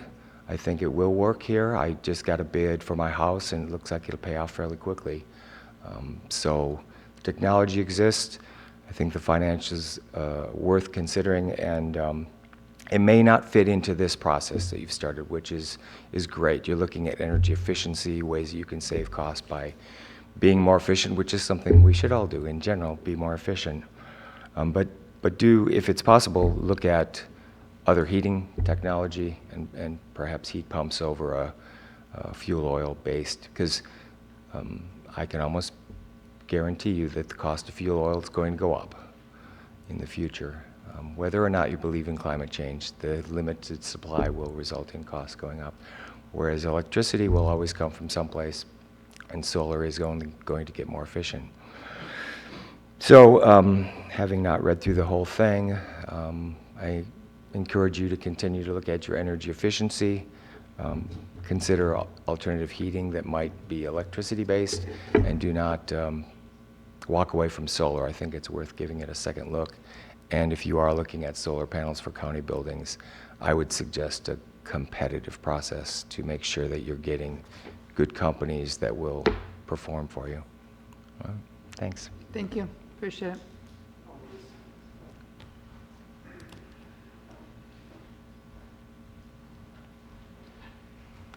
It's me again.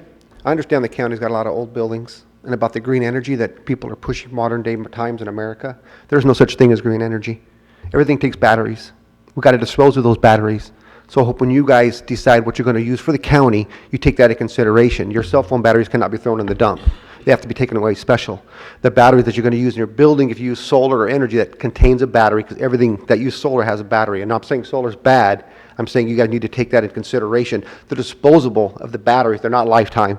They don't last 5 years. They don't last 10 years. They don't last 50 years. You got to replace them every year. Even in the modern cars, the problem is trying to get rid of the batteries. Batteries are toxic. You throw them in waste, they're toxic, just like atomic energy waste. So you take that into consideration when you're thinking about what energy to use. I mean, nothing is totally green. Everything's got some kind of waste product to it. Thank you.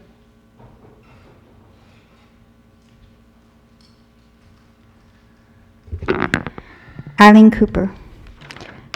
I too very much see here from this chart that, and from my own experience with solar in this community, that it works. I have a friend whose house is heated with electricity.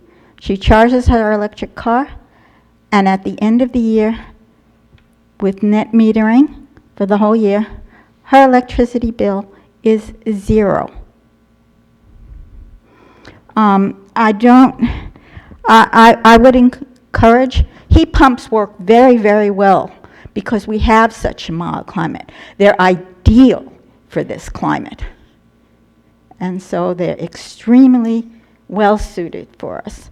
And when you think about all of the, I mean, you're getting a fuel system that's not green, and batteries are improving all the time, and they're made with more and more people are thinking about chemicals that are easy to recycle in battery systems.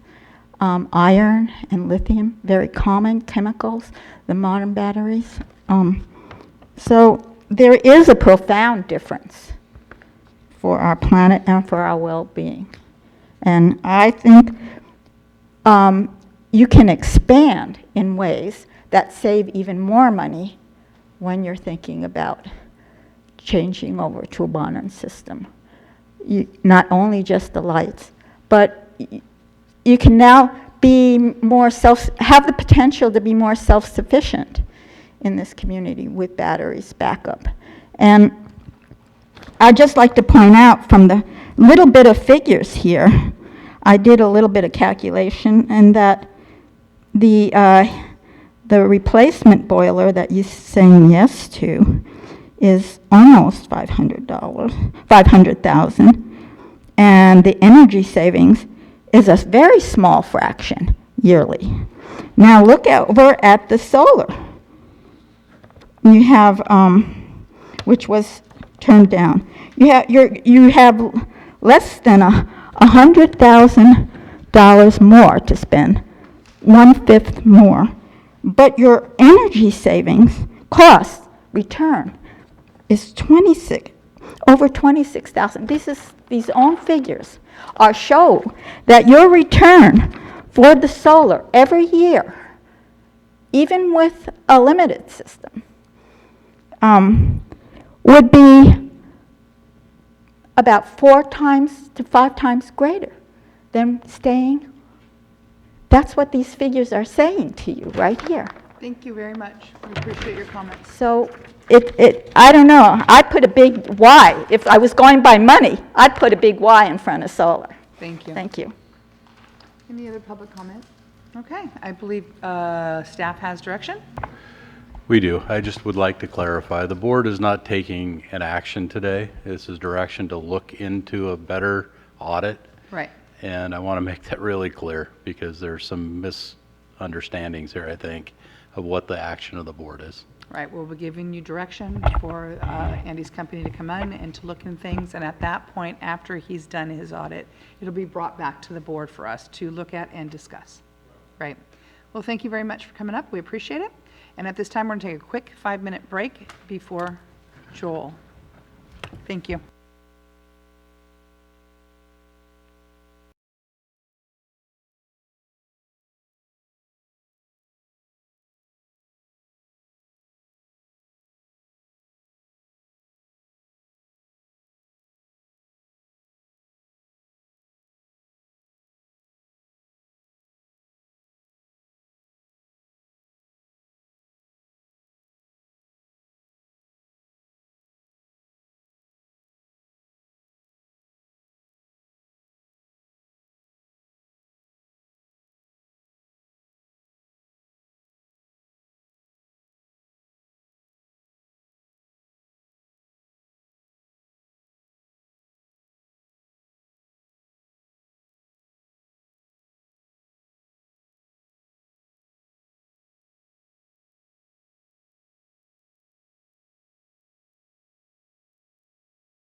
start with item 13, a presentation from County Council regarding the options of expanding cannabis retail and manufacturing businesses into the Smith River area. Joel, you want to join us up here? Good afternoon, Board. Good afternoon. Try to keep this pretty short. A couple of months ago, 6 weeks ago, the Board directed staff to come back with some ideas about how to expand retail and manufacturing of cannabis into Smith River. And so we've got kind of like 3 quick options to make that happen without too much work. So currently, just to recap, retail and manufacturing is only allowed in Del Norte County in the Cannabis Business Combining District, which is the unincorporated area of Del Norte County within the Crescent City urban boundary. It's an overlay zone, so it basically just sits on top of the other zones and allows cannabis with a use permit. And there's only one currently permitted business in Del Norte County. This is the actual text of the combining district language. And I know it's a little small up there, but I want to show you what we would do to it with red lines. Because I think that's a good way to track it. But if you look at that last section there, the combining district shall be applied to C2, C3, C4, and M zone districts in the unincorporated area within Crescent City urban boundary, as said by LAFCO. So the first option is kind of the non-coastal zone option. And you take that exact language and you just add to the bottom of it, in addition to the Crescent City urban boundary, the Smith River planning sub-area, which is defined in our general plan. It's basically the Oregon border down to the river and out to the Smith River National Recreation Area. And it looks like this is here, I got a mouse here. If you can see the mouse, the coastal zone comes down here and out here and down. So all of this colored stuff here and the red above the highway is non-coastal. The red is commercial and the purple is manufacturing. So the quick option that doesn't have to go through the coastal commission would be to just amend the combining district and apply it up here. And this would give this available space for retail and manufacturing of cannabis. Option 2 would be to basically do the same thing in the coastal zone, but because we don't really have normal C and M or much of it in the coastal zone, we would add CR. You can see right here, we just add to the zones the commercial recreation. And then what that looks like is this. So this light pink here is our CR zones. This is all in the coastal zone, and so it would have to go through the commission, but it would open up this stuff for a use permits, retail and manufacturing. I don't have it on this map, but there's also a few more parcels down kind of south, mobile home parks, but this is kind of places that are kind of primed for infill of some business. Because of the way the combining district works and because of our requirement to have horizontal consistency between our zones, doing it this way would also open up CR in the current combining district, which is this light pink here, south of town. It doesn't have to be done this way. This is just the simplest way to do it. We could have a distinct combining district, 2 combining districts instead of just 1 in 2 places. That's a little more cumbersome and complicated. But this basically, I think, the old Beachcomber restaurant is the only developed land here. The way our current yet uncertified coastal zone ordinance is, it's only previously constructed buildings, so no new construction. So that is kind of why that Beachcomber is the only currently constructed thing there. And that also would hold up north of Smith River. Option 3 would just be to do both. We would just amend both ordinances to allow in CR and that commercial and manufacturing territory. A lot of this comes down to how much the board wants to open things up, how much, what specific areas the board wants to kind of maybe rehab or potentially rehab with commercial businesses. And then, independent of which of these three options, and then option number 4 implicitly is to do nothing. I didn't write it on here, but the board always, of course, we can just not do anything. There is a fix that we need to do to clarify some things in the CBD between, or CBCD between the manufacturing and retail. Right now, it's kind of left to the underlying land use to distinguish, but we could make it more explicit, and that was a comment from the Coastal Commission. We've also discussed reducing the buffer from a school down to 600 feet, the state minimum, and reducing the distance between locations. It's currently 1,000 square feet. As we discussed, we kind of inadvertently created a one retail location viable in the current urban boundary.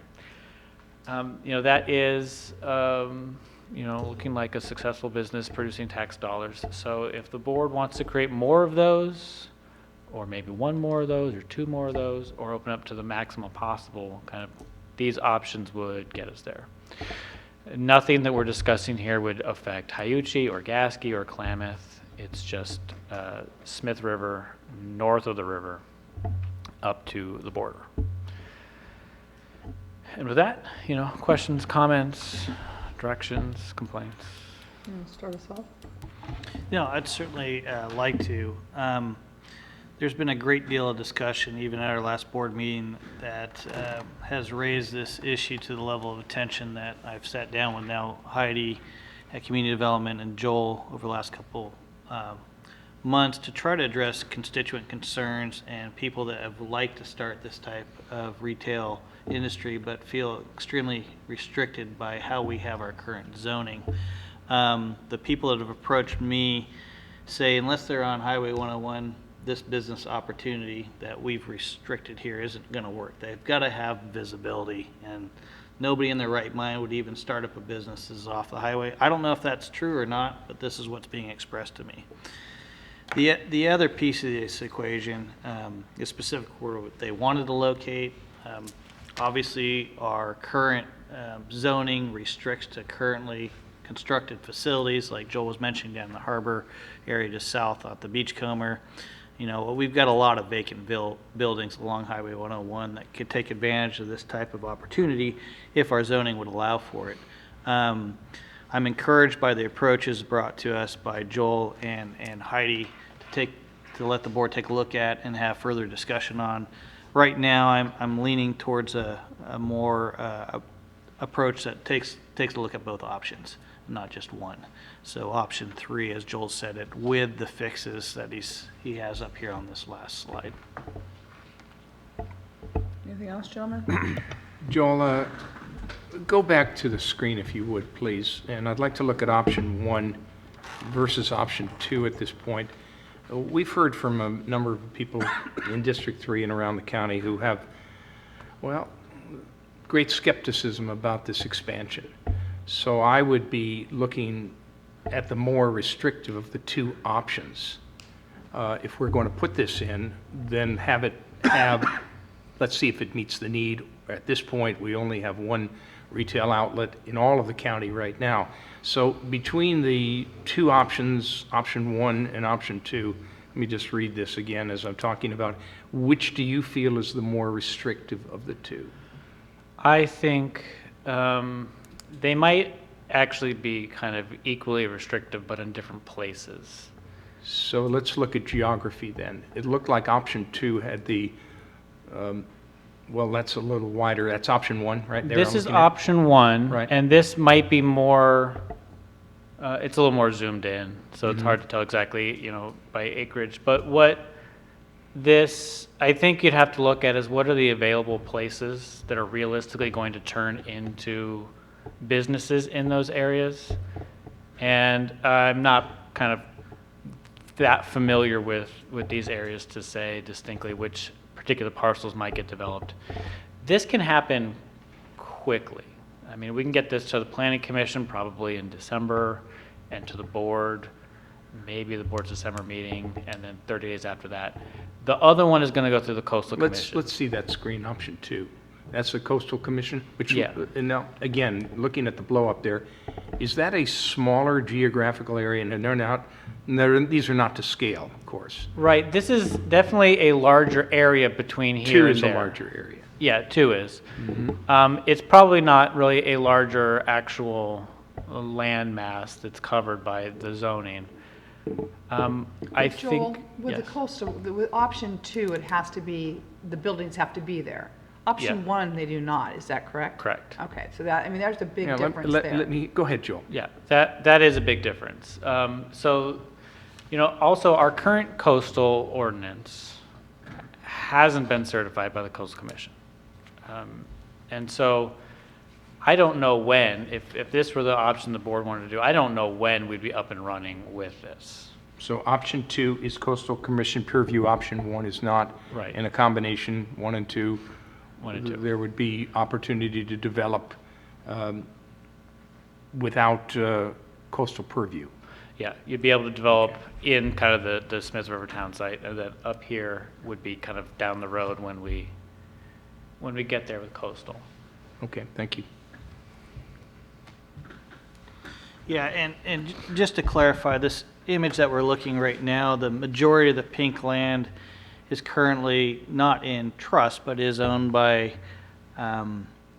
several individuals, some in the storage industry, some in the ship ashore tourism type industry, hopefully to be revived soon.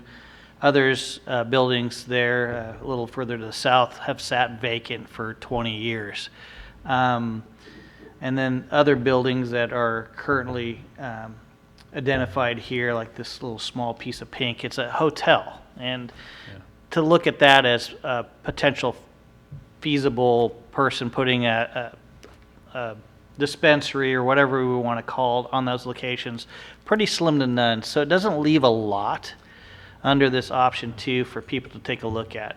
Under option 1, obviously it gets us out of this coastal commission piece. It allows folks to take a look at basically building their own structure, as Supervisor Cowan has indicated. That's a great option. It's definitely worth taking a look at. But option 2, for those folks that don't want to build their own facility, don't have the capital to do that, that's a feasible option. And as Joel pointed out, and I've just pointed out on that option 2 slide, there's several vacant buildings within District 3 that could do that, and also District 2 at this time.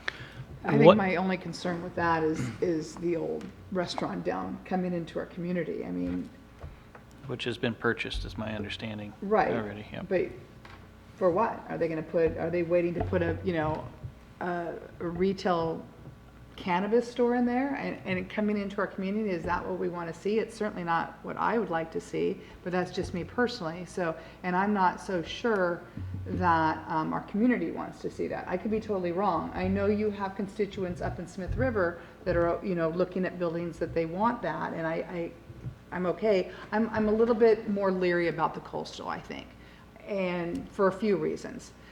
Just because I think option 1 is good because you don't have to go into a building. You can go into a building if you choose. You can also build if you choose. I think you're more restrictive in option 2 with the coastal because you can only go into buildings that are existing. You can't build. So in 1, they have options to do more. I just think our coastal area, I don't know how big of a part will Coastal Commission play in that. Will they, let's just say we go to option 2 and it's part of it, and we go down the path, explain the path with the Coastal Commission. Do they just approve our plan, or do they approve our plan then anytime somebody has,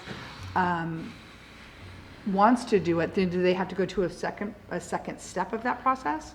So what will probably happen is we'll submit it to the Coastal Commission, and then they'll find every strange nitpick they can just so they can say it's incomplete with the information so that they don't have to make a decision on it anytime soon. That's what we got back, right? Really no substantive comments on our ordinance, which probably means they don't really have a problem with what we did. They just didn't want, I think they have a time period, I don't know if it's like 60 days to act or it's approved or something like that, unless they find some way to kick it back to us. And so there's that kind of rigmarole that goes on with the coastal. And then once it's certified, we would be issuing the coastal development permits as part of our local program. Heidi can correct me if I'm wrong, but I don't think that the appeal process would go to coastal on one of those. The use permit appeal would? Okay, so that's the other way that coastal could get back involved. Other than that, I don't see them having a huge role after it gets certified. So Joel, flush out the scenario, specific worst-case scenario as Supervisor Cowan's indicating. If somebody wanted to do a retail shop for cannabis at the current Beachcomber, not to say it's happening, not to say the people who just bought it want to do that down there, but since we're on worst-case scenario and we're trying to paint this ugly picture right now, walk us through the permitting process for that under option 2, please. Well, once the ordinance is up and running and they apply for a use permit, there'll be a public process where people can comment at the planning commission. They'll have to make the same findings. We are, they'll have to do CEQA review, which for just a retail, business is probably not going to be much or anything. There's not anything I can think of, like there's not a church or a school nearby. There's not any kind of sensitive use. I think it'd largely be the community coming in and saying, we don't want that there. I think that would be the major obstacle to that business. Other than that, it might be a great location. It might be a lot of tax dollars. So, Joel, this conversation is not about the Beachcomber location. This conversation, item number 13, is strictly a Smith River conversation. Is that how I'm looking at this agenda item? Option 2 would include it. Mm-hmm. Because when you make something applicable to CR, it becomes applicable to CR everywhere, limited only by the combining district. That's kind of the purpose of it, is to keep it out of places like Hyuchi. So if we did it the way, the simple way, the easy way, we still just have one combining district, but it allows CR, this is just kind of the consequences that we have CR somewhere else, that it would now become applicable. If the board really wanted to do CR in Smith River and not CR down here, we could figure that out. It'd be a little bit of a... That's option 1. That's option 1. No, it would be option 2 with a modification to basically change some things. I'm not sure exactly the best way to do it, but we could figure something out. I'm asking, my question is there an exclusionary aspect so we don't involve the current location? I thought this discussion was totally and completely about just Smith River. Now, one of the options allows this expansion to go down to the Beachcomber, so that's discussion, and that would be with coastal review. That's what I'm hearing you say. Yes, that would be with coastal review. Okay. And so yes, if the board does really feel like doing the coastal ordinance in Smith River is desirable, but the Beachcomber is not, we could figure it out. It's not the easiest way to do it, but we could figure it out. Well, and I'm not saying that. I'm just saying I want to look at what this means. I want to know that constituents in that area, whether they have businesses or live down there, if it comes to that fact that somebody wants to do it, that's what they want down there. And I don't know what that answer is. We're open our, just any more than we do if we change to option 1 and we're out of the coastal area. Mm-hmm. It sounds like taking just option 1, we can get through in a timely manner. Yeah, we can. And it would take care, it would open up that monopoly that we seem to have created, and it's a small step. Opening up option 2 seems like it's going to take longer, so am I to understand if we take option 3, which is both of them together, is option 2 going to hold up option 1? No. Or are you going to do them in separate stages? We would do them as different ordinances at the same time. So it would be like kind of bifurcated. Right. Option 1 would happen first. Option 2 would happen eventually. Right. And, if you wanted to do it 2 steps, do option 1 and see what happens. We could do that too. It's just that because of the longer process on option 2, it might be helpful to get the ball rolling and then try to put the brakes on it later if the board changes its mind. But again, I don't think it's a board. I think it's what our constituents want. And if that's going to come up in the process of the planning commission and they have an opportunity to speak, they'll have an opportunity when we take the ordinance to the planning commission, then they'll have an opportunity here, and then they'll have an opportunity to use permit. Right. So they will have opportunities, but they won't have any rigid guarantee that it won't happen. They'll just they'll have an opportunity to exercise their voice. Okay, any other questions for Joel? Clarification?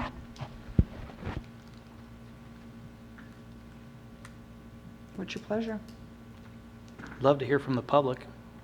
Public comment?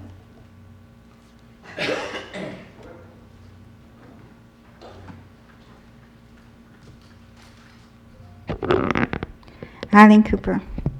I would just like to point out that we've taken a lot of care so far to make sure that we locate these businesses, cannabis businesses, away from where schools are, correct, and children congregate. And to me, South Beach is the sacred playground of our children and our families. It is where our young children play all summer long. And you're going to put this facility right on top of them. So why would this, I mean, when we look at these uses, I would think that would be, we need to look in conjunction with the other requirements besides just the commercial, zoning, before we say that's an appropriate area. So I would love to see a really cool ice cream shop in the summertime there, featuring our local dairies products. It would be kind of fun, and maybe something warm and yummy in the winter. But thank you. Thank you. So she brings up a good point. What happens with children? Because that is, I mean, that's where we do surf camps, that's where they're going to be within 1,000 feet of that. Under the ordinance, there's a finding the planning commission has to make. And I can't remember the exact language, but it's that the proposed use will not adversely affect a sensitive use. And then those sensitive uses are a non-exhaustive list. Churches, parks, playgrounds. Okay. It doesn't say beaches. Yeah, I mean, that would be a thing that if you were against it and you came to the planning commission, you said, hey, this is a sensitive use, and it should be on the record that your planning commissioner is saying this won't adversely affect, the children at the beach. Then if the planning commission wants to make that finding, it'll need evidence on the record and something reviewable. So that is more than just kind of bare discretionary review. There is something there. And it could even be, there's things that we could do to change that even and make that stronger. Even like a setback from a beach or a park or something like that could be done. I don't know how that would then affect Smith River. We'd have to look at those details, but that's a good point. That is a place with a lot of children. And it's also a place that gets kind of a lot of traffic and probably isn't a great place for people pulling in and out. And so that was another thing that would come up on a use permit for secret reviews, like a traffic study. So there are hurdles, but there's just not kind of that hard guarantee that people might want that it's not going to happen. But that's kind of how the sensitive use would get analyzed there. Do you have something, sir? Come on up.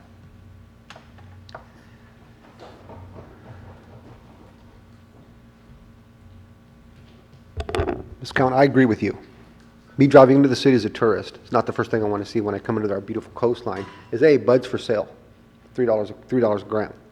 It's just, to me, and it's retail. I really wanted to talk about not the retail, but the manufacturing of marijuana. Not so much the retail, but I agree with you. To me, it put a blight on the beautification we're trying to make of this coastal community is the first thing tourists see, which is our, 60% of our income? That we're selling weed and marijuana. We can sell it in other places off the main strip if you want to.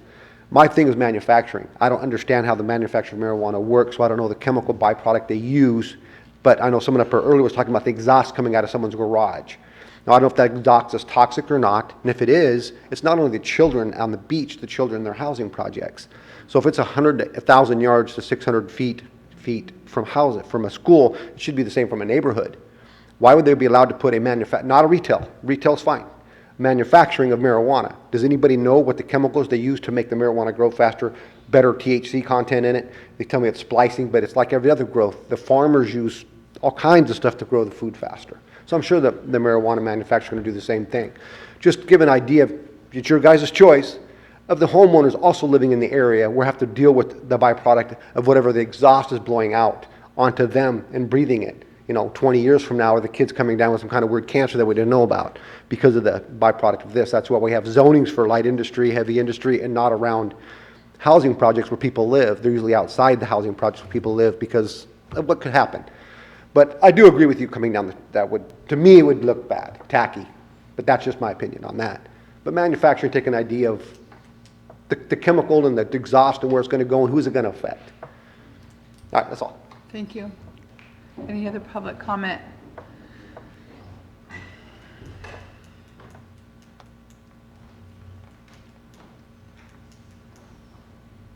Good afternoon.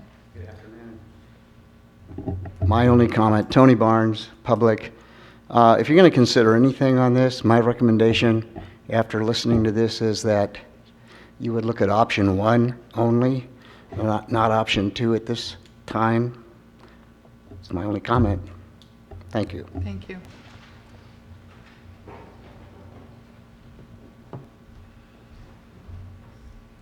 Good afternoon. Hi. I heard the Beachcomber is going to be a restaurant. I don't know. That's what I've been told. When you come in from the other end of town, the first thing you see is a cannabis store.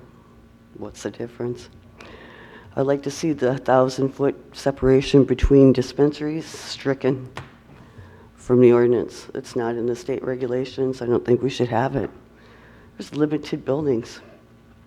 People aren't going to want to build a new establishment when if you get 3 nuisance ordinances against you, your business has to go. Then what, another vacant building? And all that money invested. We need as many buildings that are vacant occupied, at least. So when people come through our town, we just have not so many vacant buildings, and it actually looks like we're a productive town. As far as signage, signage isn't permitted, so nobody's going to even know it. That's a dispensary anyway. And that's all I can think of right now, but thank you. Thank you.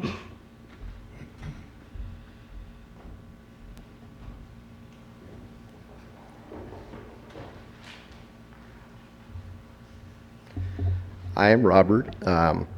It was not my intention to have a monopoly. I think a lot of people have really grand thoughts of what's involved with the retail sector, and it's probably largely true. I did the math on moving to Davis, and I figured that at being 1 in 4, I would have a share of, I think, like $50 million a year in sales.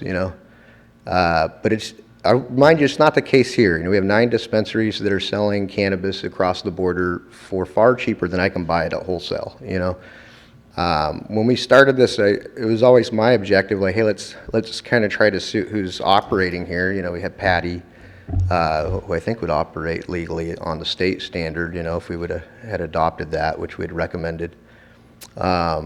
And to try to entice larger employers to find a value system of what we want to get out of the cannabis industry.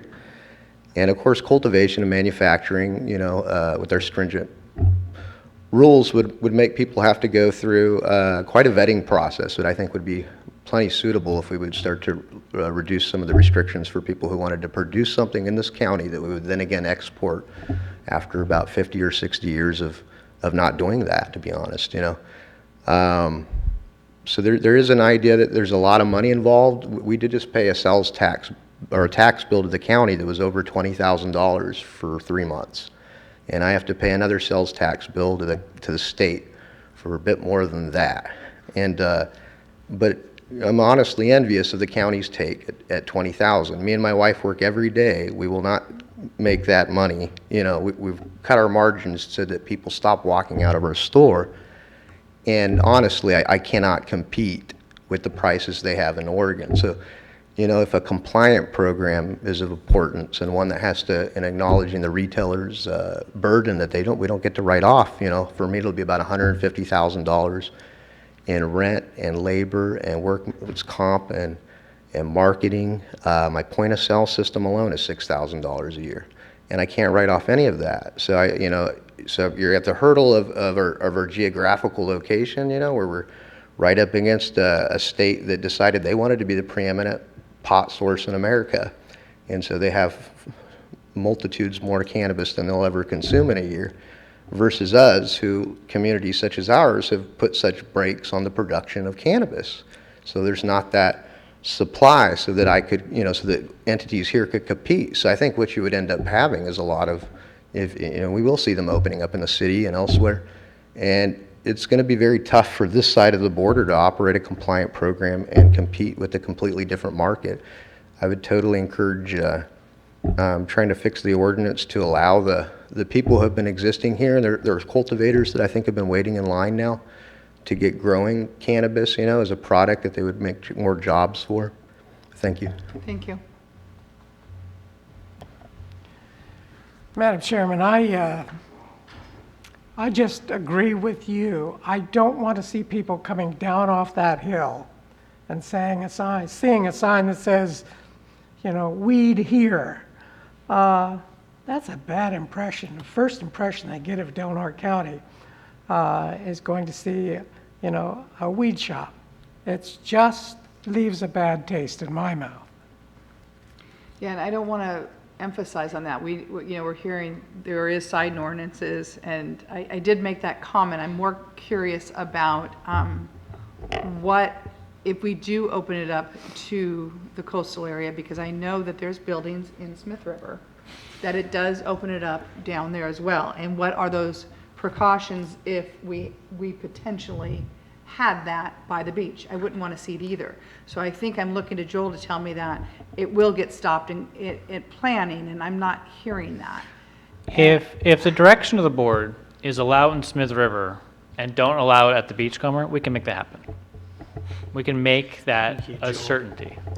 Now, Joel, is that option 2, essentially? That would basically With an be exclusion? that would be option 3, to do both, with a modification to find some creative way to exclude that harbor area. Well, I'm inclined to look at this in baby steps and choose an option with some guidelines. And I like the idea of this, they're already existing buildings, so someone doesn't have to make that commitment to build a building via option 1. So option 2, there are that's vacant. option 2. May I, please? Option 2, to be clear, is... Let me ask the question, Joel, and then clarify it. Option 1 is the easiest and simplest.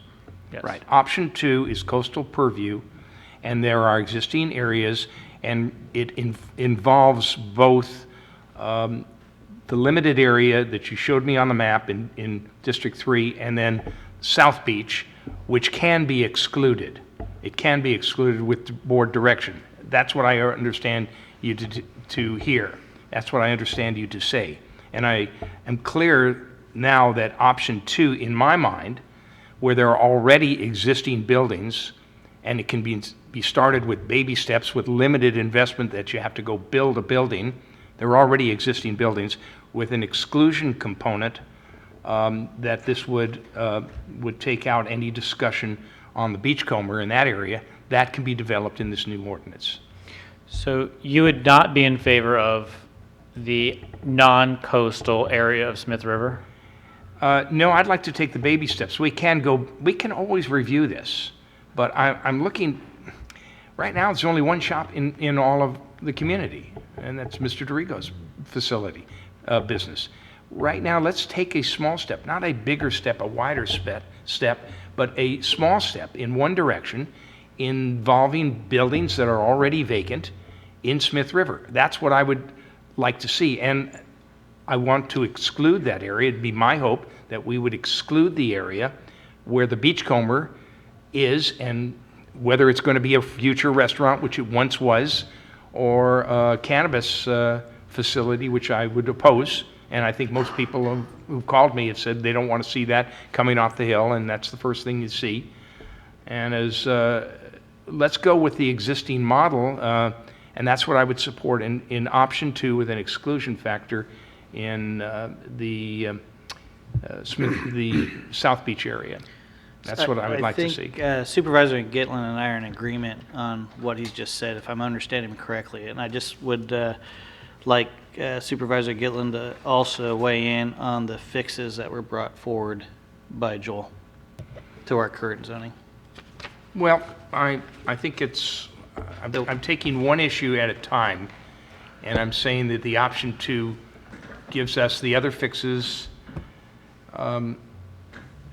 I think it's a business here that can be addressed to be competitive, even though here we pay a lot more for gasoline. People drive to Oregon to get their gasoline at $1 less a gallon. Regrettably, that's the same situation we're looking at here. Someone wants to purchase this product. I don't like the idea of reducing the buffer zone from down to 600 feet. I wouldn't support that. I think the existing, with the baby steps, reducing the distance between retail currently location is currently, I'd like to see that as is. As far as the A part, clarifying manufacturing versus retail in the CBCD, yes, I would support that. Could I make a motion or talk about what I'm in support of? Sure. I'm in support of option C, which is the 1 and 2. So it brings in what we talked about, which is in the area non-coastal, which you can build or use an existing area. I am in favor of the coastal area because it will be baby steps. I don't think it's going to be an easy process. I think it's going to be quite a while before we even see the Coastal Commission comment on that. But I am not, and I don't want to, Beachcomber keeps being brought up. To me, I'm going to just say South Beach. There's a spot, if you go back in the harbor, there's a spot right there at Anchor Way.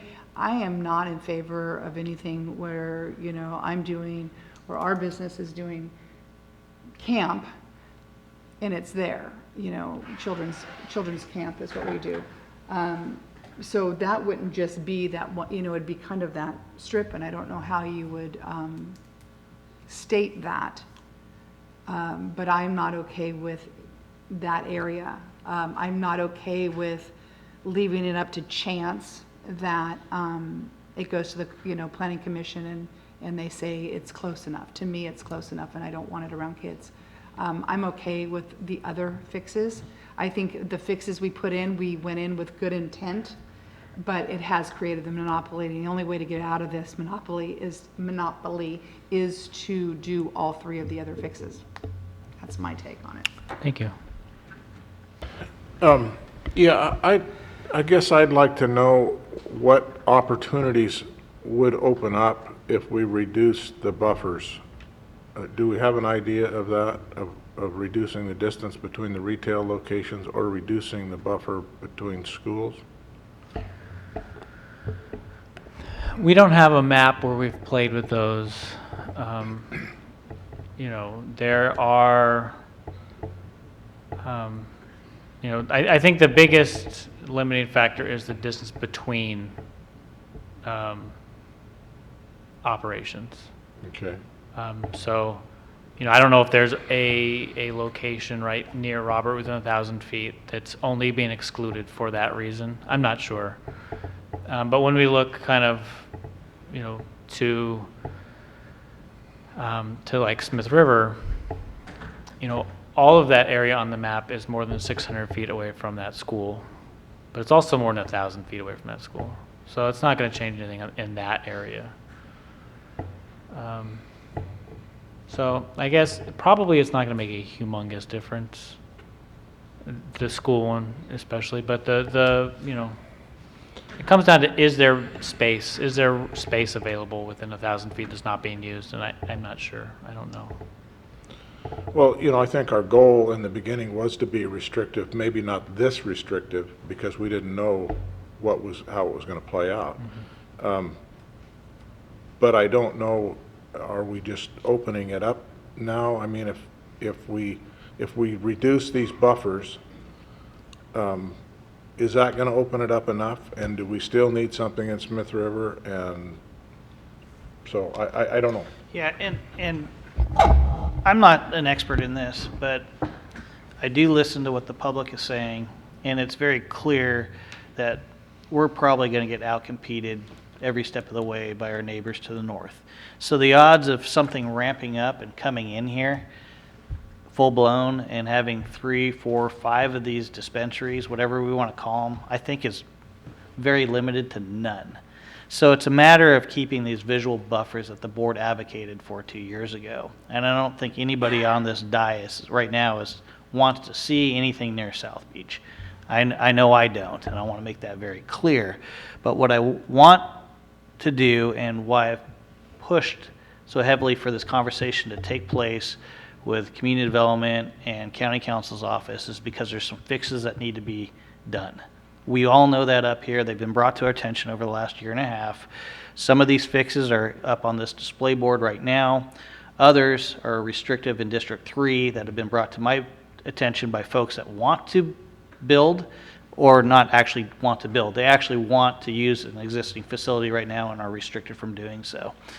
I just don't see this big growth taking place, but I do want the opportunity to be available, at least in District 3, from those that have approached me on this. Yeah, understandable. I guess I'm having a hard time. Evidently, there's no signage allowed, so signage is not an issue, so it's not like something that you're going to... I don't believe that's accurate. Okay. We don't have anything restricting signage, Okay. except our... Because I think I've seen signs, that's why I'm... There are size restrictions, but there's not billboards. content restrictions. I thought we put signage restrictions in our ordinance. Yeah, there is. I'm pretty sure we did.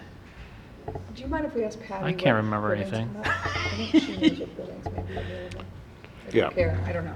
So, anyway, and I don't see a difference between the entrance to Del Mar County from the north or from the south.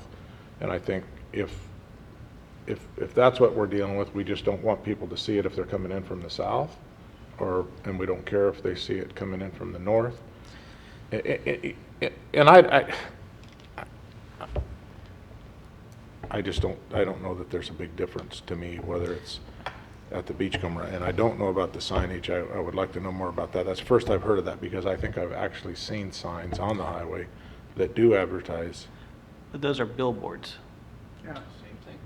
But not out in front of a retail or manufacturing location, which I think our zoning ordinance addressed. At least I thought it did. Do we not have a sign that says weed 6.5 miles, the Oregon border, in California? Well, so, you know, the difference between kind of on-site advertising at the location of your permitted thing versus off-site advertising.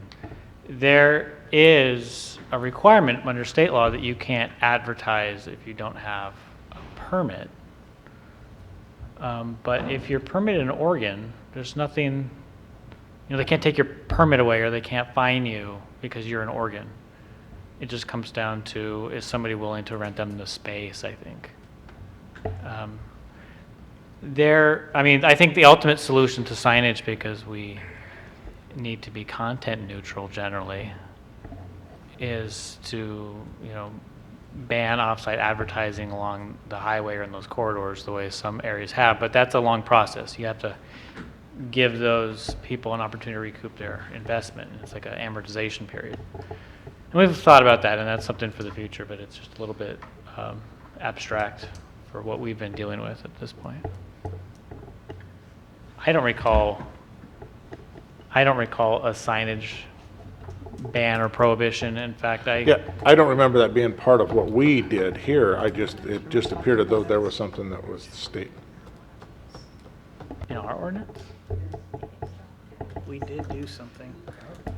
We talked about it. I don't They may have read our remember ordinance more wording, but- recently than me. That's okay. We'll give So you I'm time not to getting take a look at it. consensus from the board of which direction you guys would like to take. Well, I'm again still advocating for option 3, but I would love to, it was not my intent to see South Beach in this piece.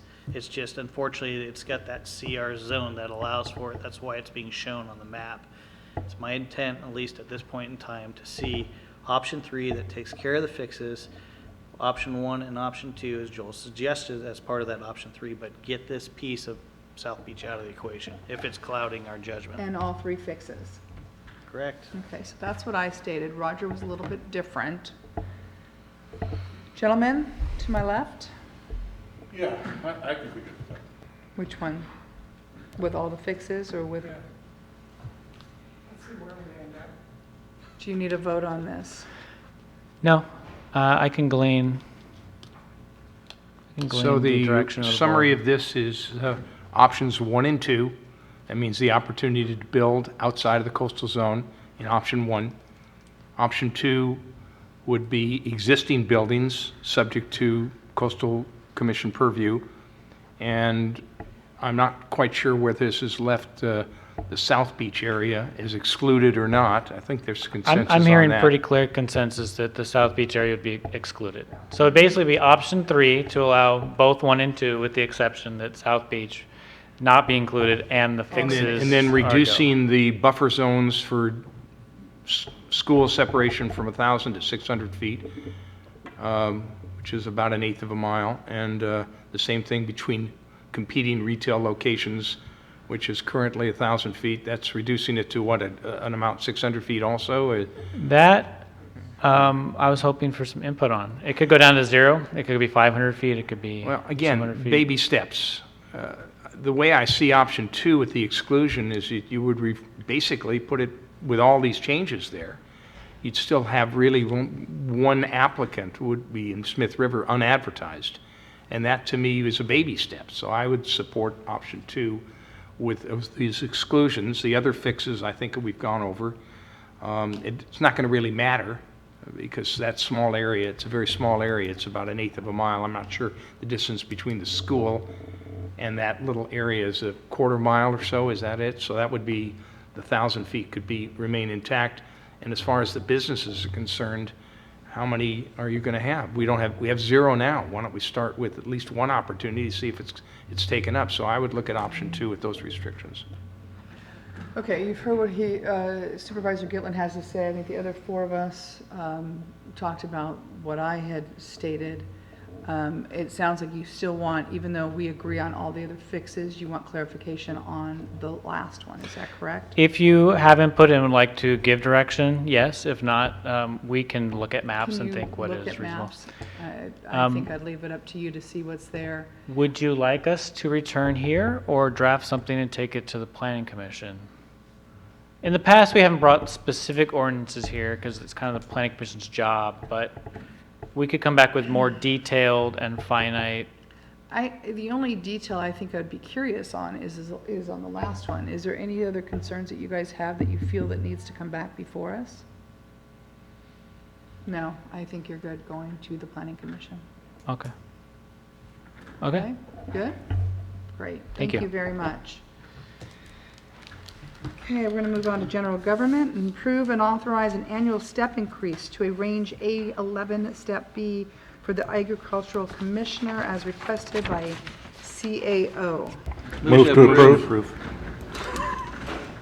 Or second. I have a motion and a second. Any public comment on item number Can you know 14? who that was, Kylie?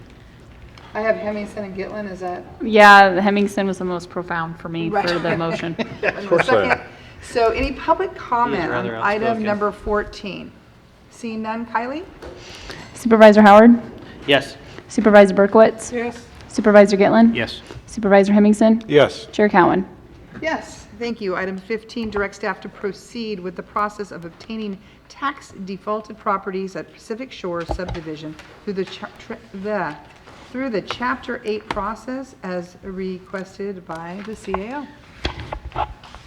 Delaware County was approached by the California Department of Fish and Wildlife and the Wildlife Conservation Board, which is a funding arm and acquisition arm of the Resources Department, regarding existing defaulted properties in Delaware County in the Pacific Shores subdivision and adjacent area. And I say adjacent area because there's a parcel that's outside of the actual subdivision that is also in default. Through this process, they've spoken with the Natural Resources Committee, and Supervisor Hemmingson has had conversations in other meetings. And what their proposal would be is for the county to go through a Chapter 8 acquisition through the treasurer tax collector, and then have those parcels available to be sold to the state of California for an appraised price and to be used for public use. That's the only reason we could do a Chapter 8 acquisition, is for public use. And it's very similar to what was done with the Border Coast Airport Authority and the mitigation that was done at the airport. And at this point, I believe there's 26 parcels that are available that have not paid their taxes and have penalties and interest for the last 5 years. And what I'm asking today, after going through all of the discussions, would be to give direction to staff to proceed with the process of a Chapter 8 agreement and sale with the treasurer tax collector of the county. Move to approve as stated by staff. So you, okay. Second. So we have direction. Do we have any public comment? Okay, seeing none. It just says you need direction. Do you want a motion on this? Do you want to vote? In this case, I would like a vote. Kylie? Supervisor Berkowitz? Yes. Supervisor Gitlin? Yes. Supervisor Hemmingson? Yes. Supervisor Howard? Yes. Chair Cowan? Yes. We have 2 budget transfers. We've got approve and adopt budget transfer 10-02 in the amount of $10,255 within the roads division budget, and budget transfer 10-03 in the amount of $3,700 within the tax collector budget. Move to approve, Madam Chair. Second. I have a motion and a second. Public comment on items number 16 and 17. Seeing none. Kylie? Supervisor Gitlin? Yes. Supervisor Berkowitz? Yes. Supervisor Hemmingson? Yes. Supervisor Howard? Yes. Chair Cowan? Yes. And with that, do we have any legislative budget issues you'd like to bring up, CAO? No specific ones today, but I will note that the governor signed a copious amount of bills, as the Assemblyman mentioned, and a number of those do have some implication to the county in some way. We're looking at those obviously again, if they were gutted and amended, but some of the more interesting ones that would have cost us revenue well, they're generally in suspension now.